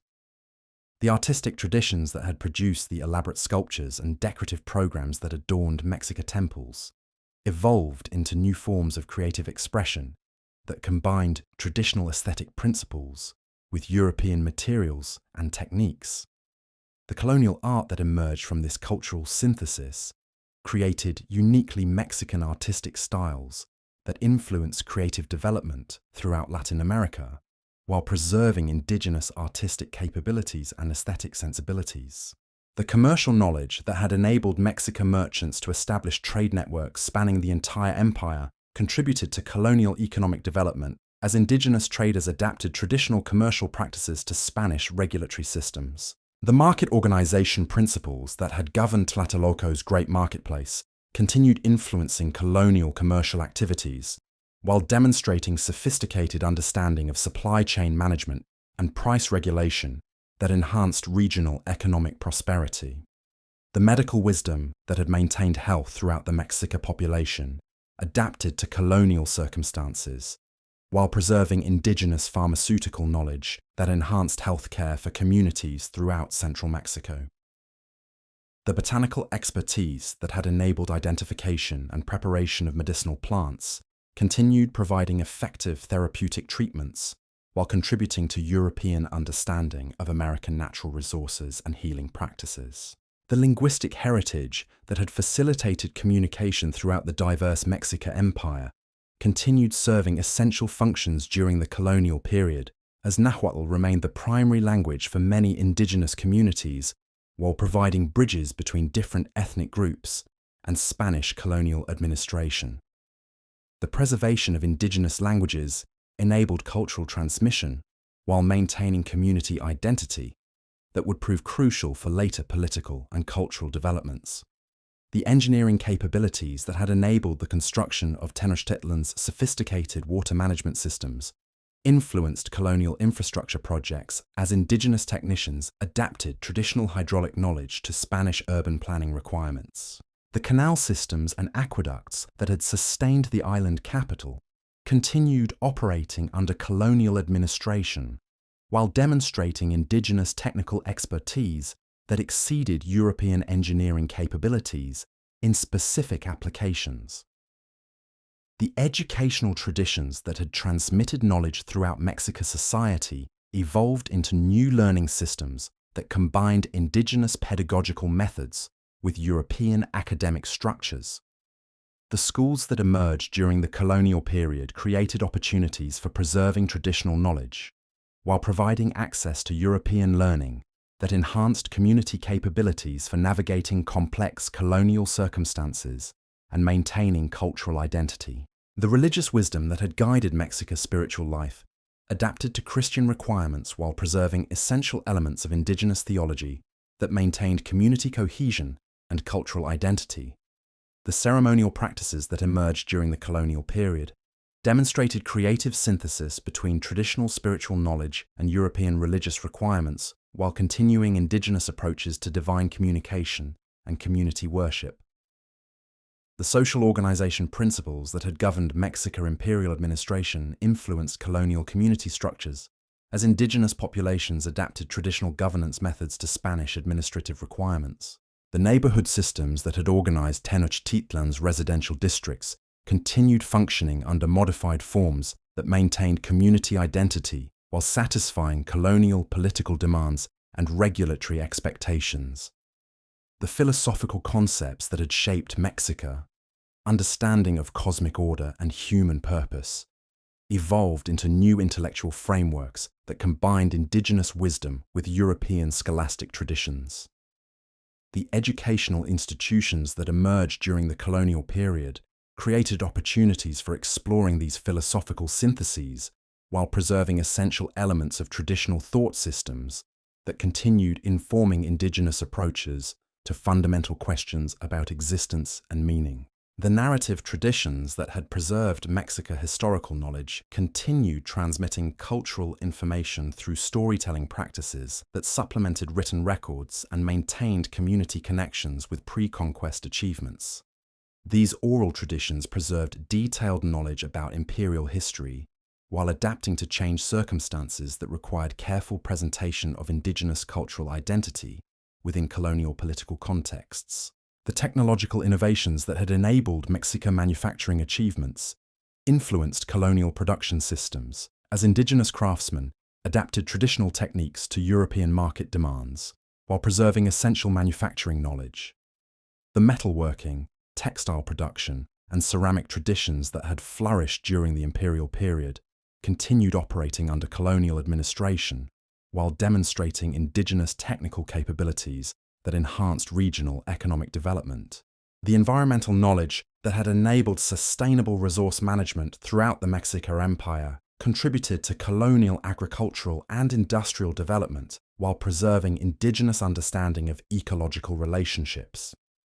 The conservation practices that had maintained productivity in the Valley of Mexico influenced colonial land use patterns while demonstrating sophisticated environmental management that proved superior to many European approaches to resource exploitation. The musical heritage that had accompanied Mexican religious ceremonies and court life continued enriching colonial cultural expression through instruments, melodies, and rhythmic patterns that influenced both church music and secular entertainment. These musical traditions maintained community identity while contributing to the cultural diversity that characterized colonial Mexican society and influenced artistic development throughout the Spanish imperial territories. The therapeutic practices that had maintained health throughout the Mexican population adapted to colonial circumstances while preserving indigenous medical knowledge that enhanced healthcare for indigenous communities throughout central Mexico. The treatment methods and diagnostic techniques that had developed during the imperial period continued providing effective medical care while contributing to colonial pharmaceutical knowledge and therapeutic innovations. The textile traditions that had created magnificent clothing for Mexican nobility evolved into new forms of artistic expression that combined traditional weaving techniques with European materials and design elements. These textile arts maintained cultural identity while creating economic opportunities for indigenous communities and contributing to the distinctive aesthetic characteristics that would define Mexican national culture during later historical periods. The ceremonial knowledge that had governed Mexican religious observances adapted to Christian requirements while preserving essential spiritual functions that maintained community cohesion and cultural identity.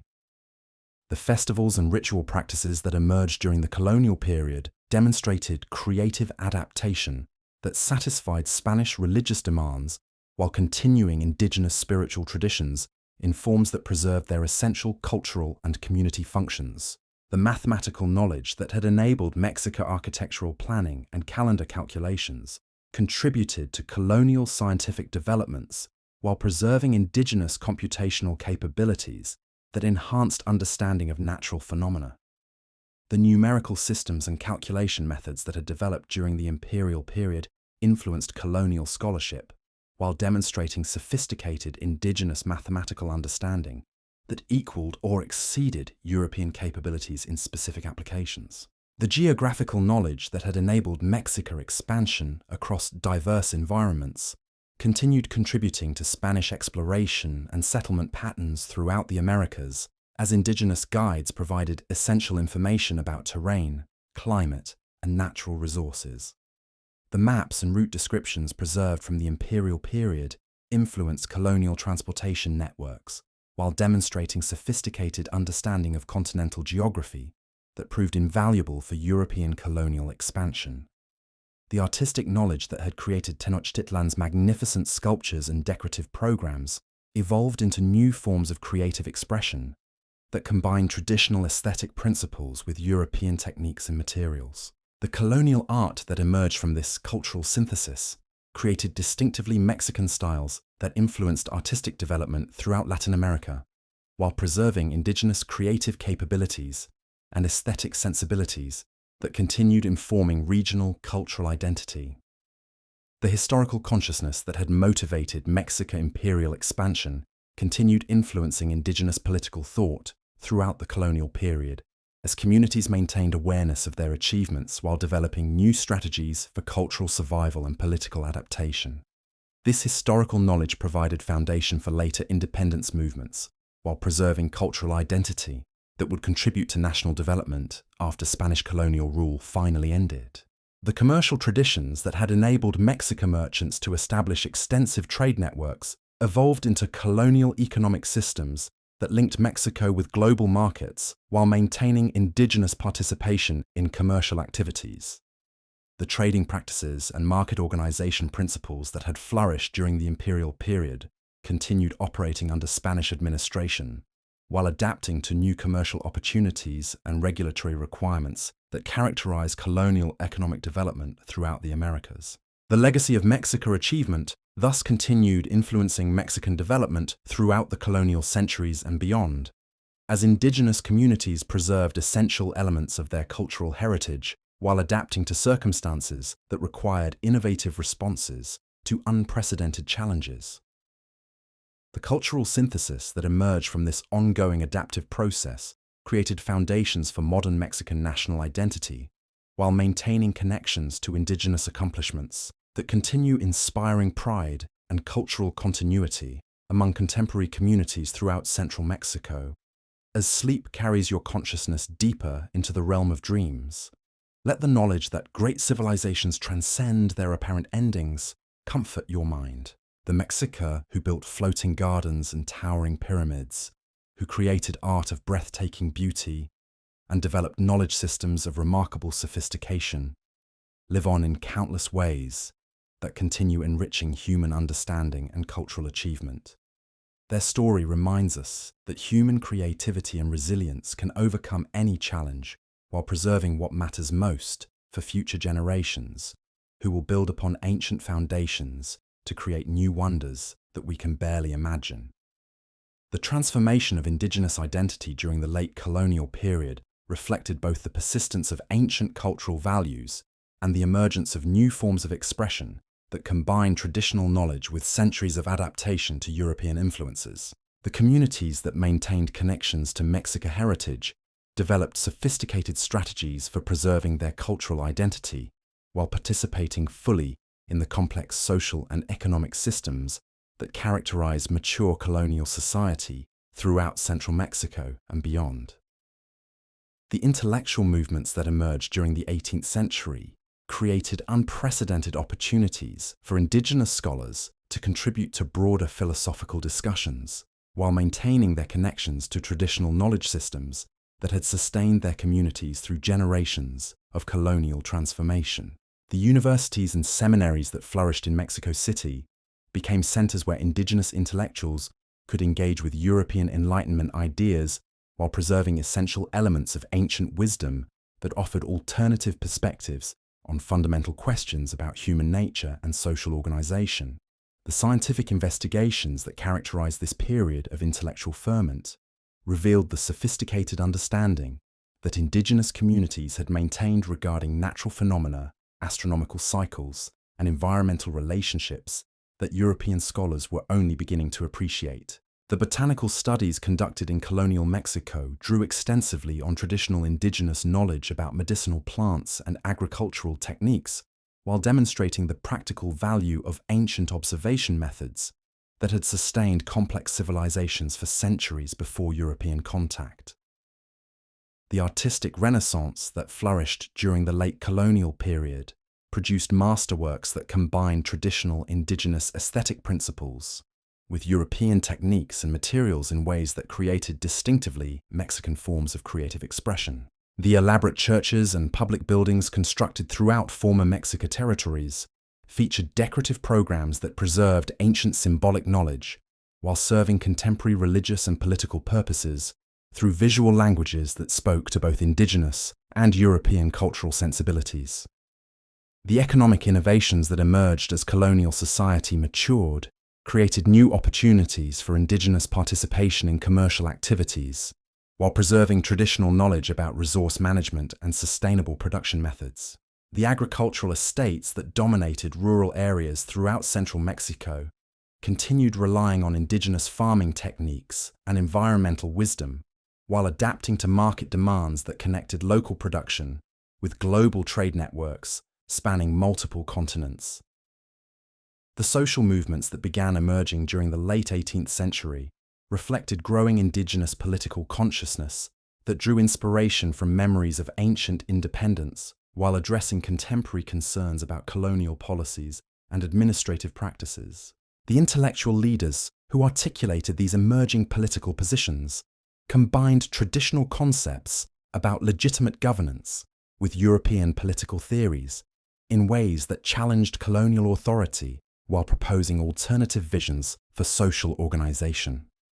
The religious developments that characterized this period of cultural transformation demonstrated the remarkable creativity that indigenous communities had employed in adapting ancient spiritual traditions to Christian requirements while preserving essential elements of traditional theology and ceremonial practice. The devotional movements that flourished throughout former Mexica territories created new forms of religious expression that satisfied European ecclesiastical authorities while maintaining indigenous approaches to divine communication and community worship. The educational innovations that emerged during the late colonial period expanded access to European learning while preserving traditional knowledge transmission methods that had sustained indigenous communities throughout centuries of political upheaval and cultural pressure. The schools that served indigenous populations created literate classes who could navigate complex colonial bureaucracies while maintaining connections to ancient wisdom traditions that continued informing community identity and cultural practice. The technological adaptations that characterized mature colonial society revealed the persistent value of indigenous knowledge about manufacturing techniques, construction methods, and resource processing that enhanced European capabilities while preserving essential traditional skills. The workshops and manufacturing centers that operated throughout central Mexico continued employing indigenous technical knowledge while adapting to colonial market demands and regulatory requirements that shaped economic development. The linguistic preservation efforts that sustained indigenous languages throughout the colonial period enabled cultural transmission while creating opportunities for maintaining traditional knowledge systems that proved valuable for community survival and adaptation. The written literature that emerged as indigenous authors mastered European writing systems created new forms of cultural expression that preserved ancient narratives while addressing contemporary concerns about identity and political autonomy. The architectural innovations that characterized late colonial construction projects demonstrated the continuing influence of indigenous design principles and construction techniques that enhanced European building capabilities while creating distinctively Mexican architectural styles. The urban planning that shaped colonial cities reflected synthesis between traditional indigenous concepts about community organization and European ideas about rational urban design that created functional living environments. The musical developments that enriched colonial cultural life preserved ancient rhythmic patterns and melodic structures while incorporating European instruments and compositional techniques in ways that created new forms of artistic expression.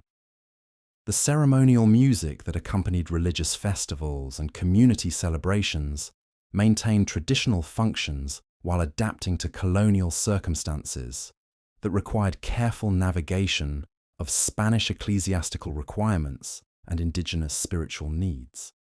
The medical traditions that continued serving indigenous communities throughout the colonial period preserved sophisticated understanding of therapeutic techniques and pharmaceutical preparations while adapting to new disease environments and treatment requirements. The healing practices that emerged from this adaptive process combined traditional indigenous medical knowledge with European therapeutic approaches in ways that enhanced healthcare capabilities while maintaining cultural identity. The commercial networks that connected colonial Mexico with global markets continued relying on indigenous knowledge about geography, transportation routes, and resource distribution while adapting to European commercial practices and regulatory systems. The merchant communities that emerged during this period created new forms of economic organization that preserved traditional trading relationships while participating in international commerce that connected Mexico with Asia, Europe, and other American territories.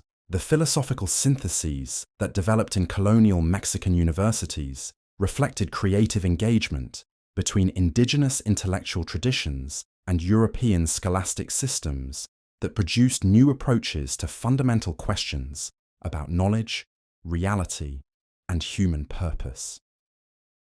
The scholarly works that emerged from these intellectual encounters demonstrated the continuing vitality of indigenous thought, while contributing to broader philosophical discussions that influenced intellectual development throughout the Spanish Empire. The environmental management practices that sustained agricultural productivity throughout the colonial period preserved traditional indigenous knowledge about soil conservation, water management, and crop rotation while adapting to new agricultural demands and environmental conditions. The farming systems that emerged from this adaptive process maintained ecological sustainability while supporting larger populations and contributing to regional economic prosperity.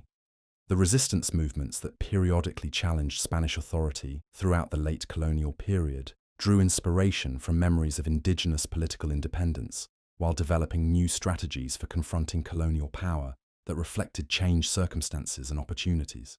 The intellectual leaders who articulated these resistance ideologies combined traditional concepts about legitimate governance with contemporary political theories that challenged fundamental assumptions about colonial authority and indigenous political capacity. The cultural preservation efforts that sustained traditional knowledge throughout centuries of colonial pressure demonstrated remarkable creativity in adapting ancient practices to new circumstances while maintaining essential elements of indigenous identity. The community organizations that emerged during this period created new forms of social structure that preserved traditional governance methods while satisfying colonial administrative requirements and regulatory expectations. The artistic traditions that continued flourishing throughout the colonial period preserved ancient aesthetic principles and symbolic knowledge while adapting to new materials, techniques, and cultural requirements that shaped creative expression.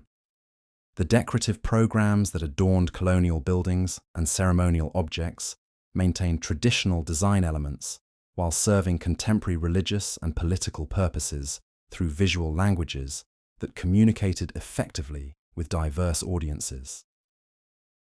The narrative traditions that preserved historical knowledge throughout the colonial period adapted ancient storytelling methods to new circumstances while maintaining community connections to pre-conquest achievements and cultural identity.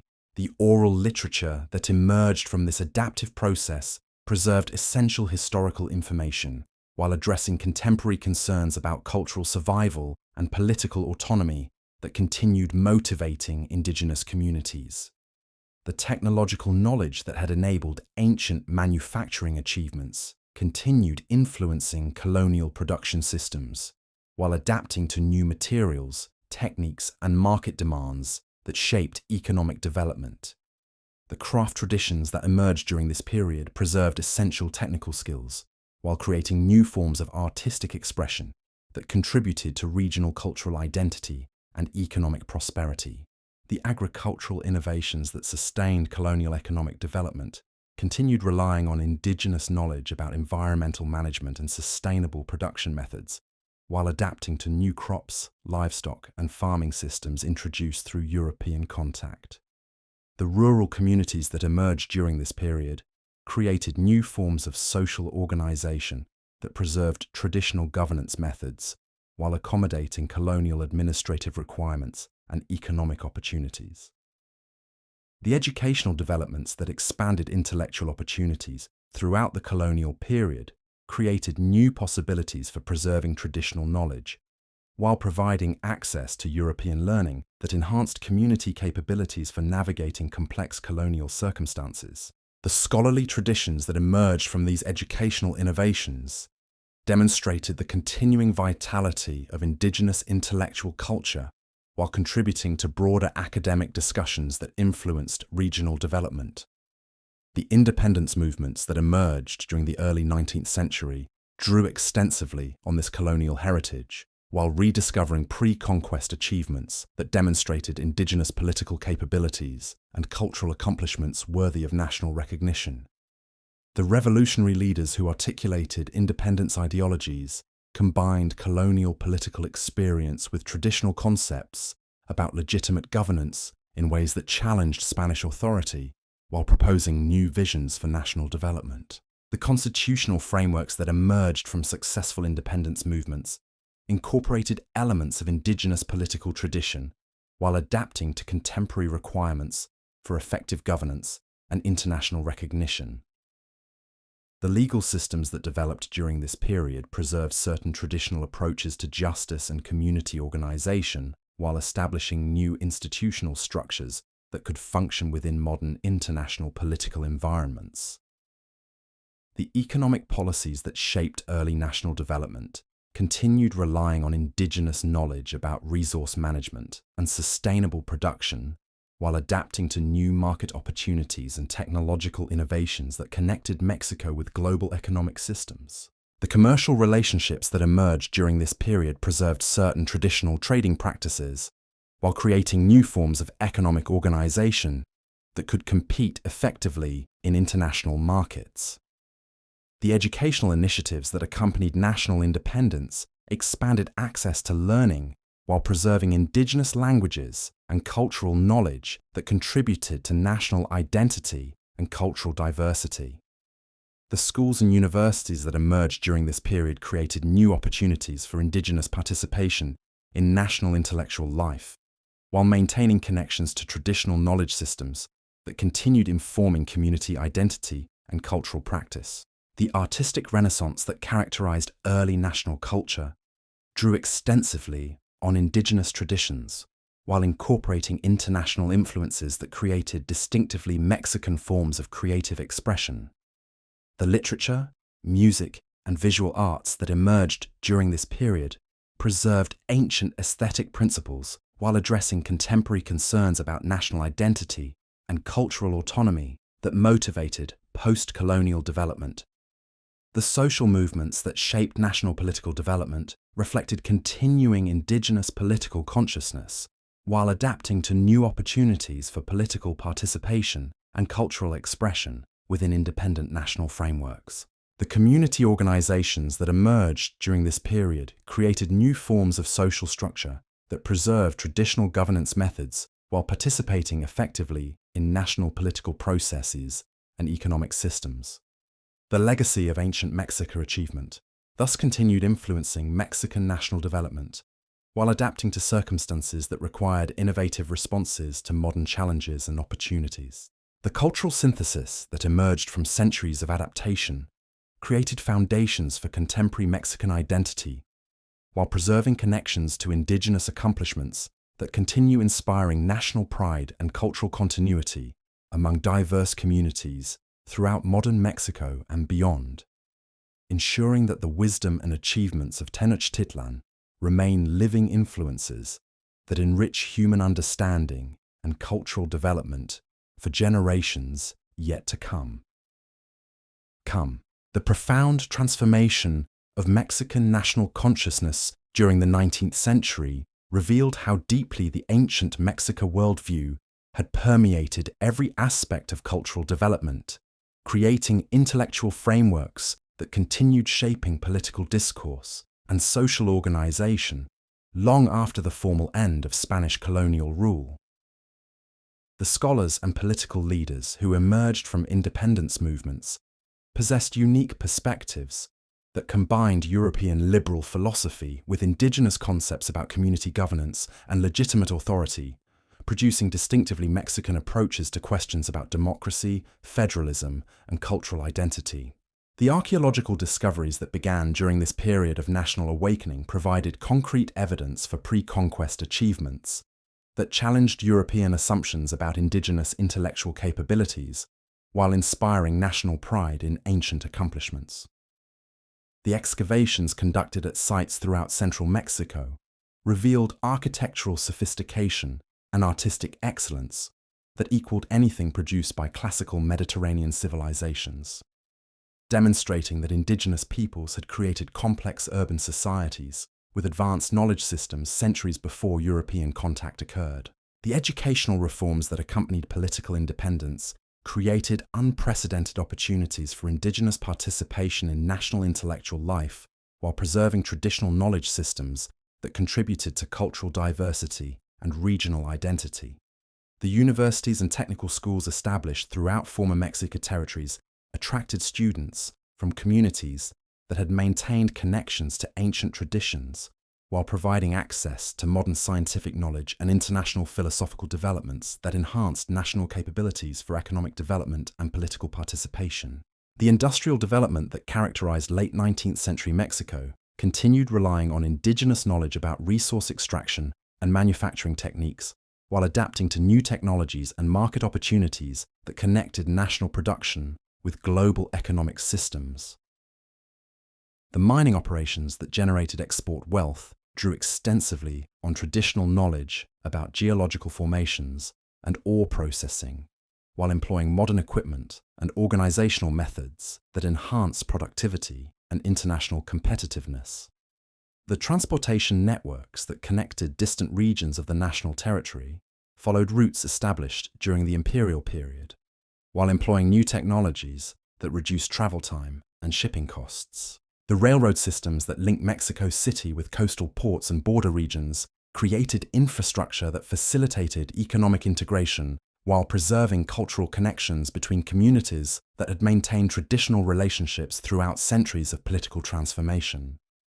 The artistic movements that flourished during this period of national development drew inspiration from ancient traditions, while incorporating international influences that created new forms of creative expression. The muralist painters who decorated public buildings throughout Mexico combined traditional indigenous aesthetic principles with modern artistic techniques in ways that communicated national historical narratives to diverse audiences while celebrating cultural achievements that transcended political boundaries and ethnic divisions.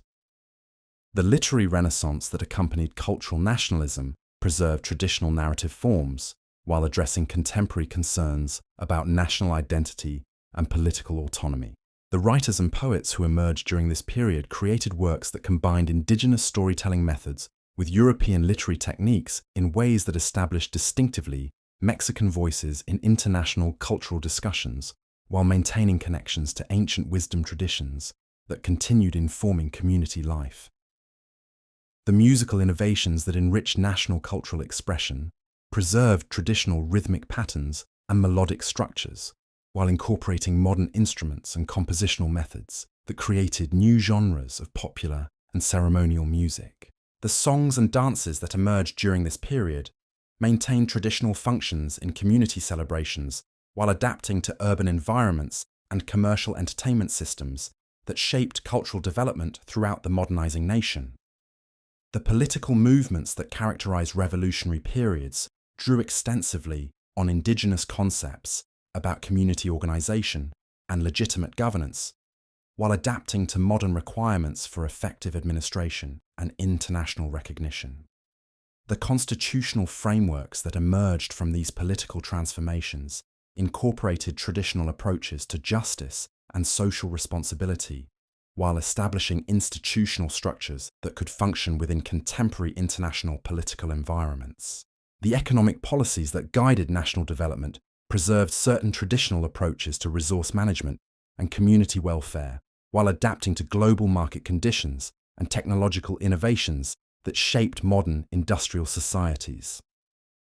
The agricultural reforms that redistributed land ownership reflected indigenous concepts about community property rights, while establishing legal frameworks that could support modern farming methods and commercial agriculture. As the first light of dawn begins to touch your window and these ancient voices fade into the gentle silence of morning, you carry with you now the complete story of a civilization that dared to dream the impossible and made it real. The Mexica who began as wandering nomads guided only by prophecy became the architects of Tenochtitlan, masters of floating gardens, builders of pyramids that touch the heavens, and creators of an empire whose influence still flows through the veins of modern Mexico. Their legacy lives not in ruins or museum displays, but in the enduring human spirit that refuses to accept limitations and continues building wonders that future generations will call impossible until they too dare to make them real.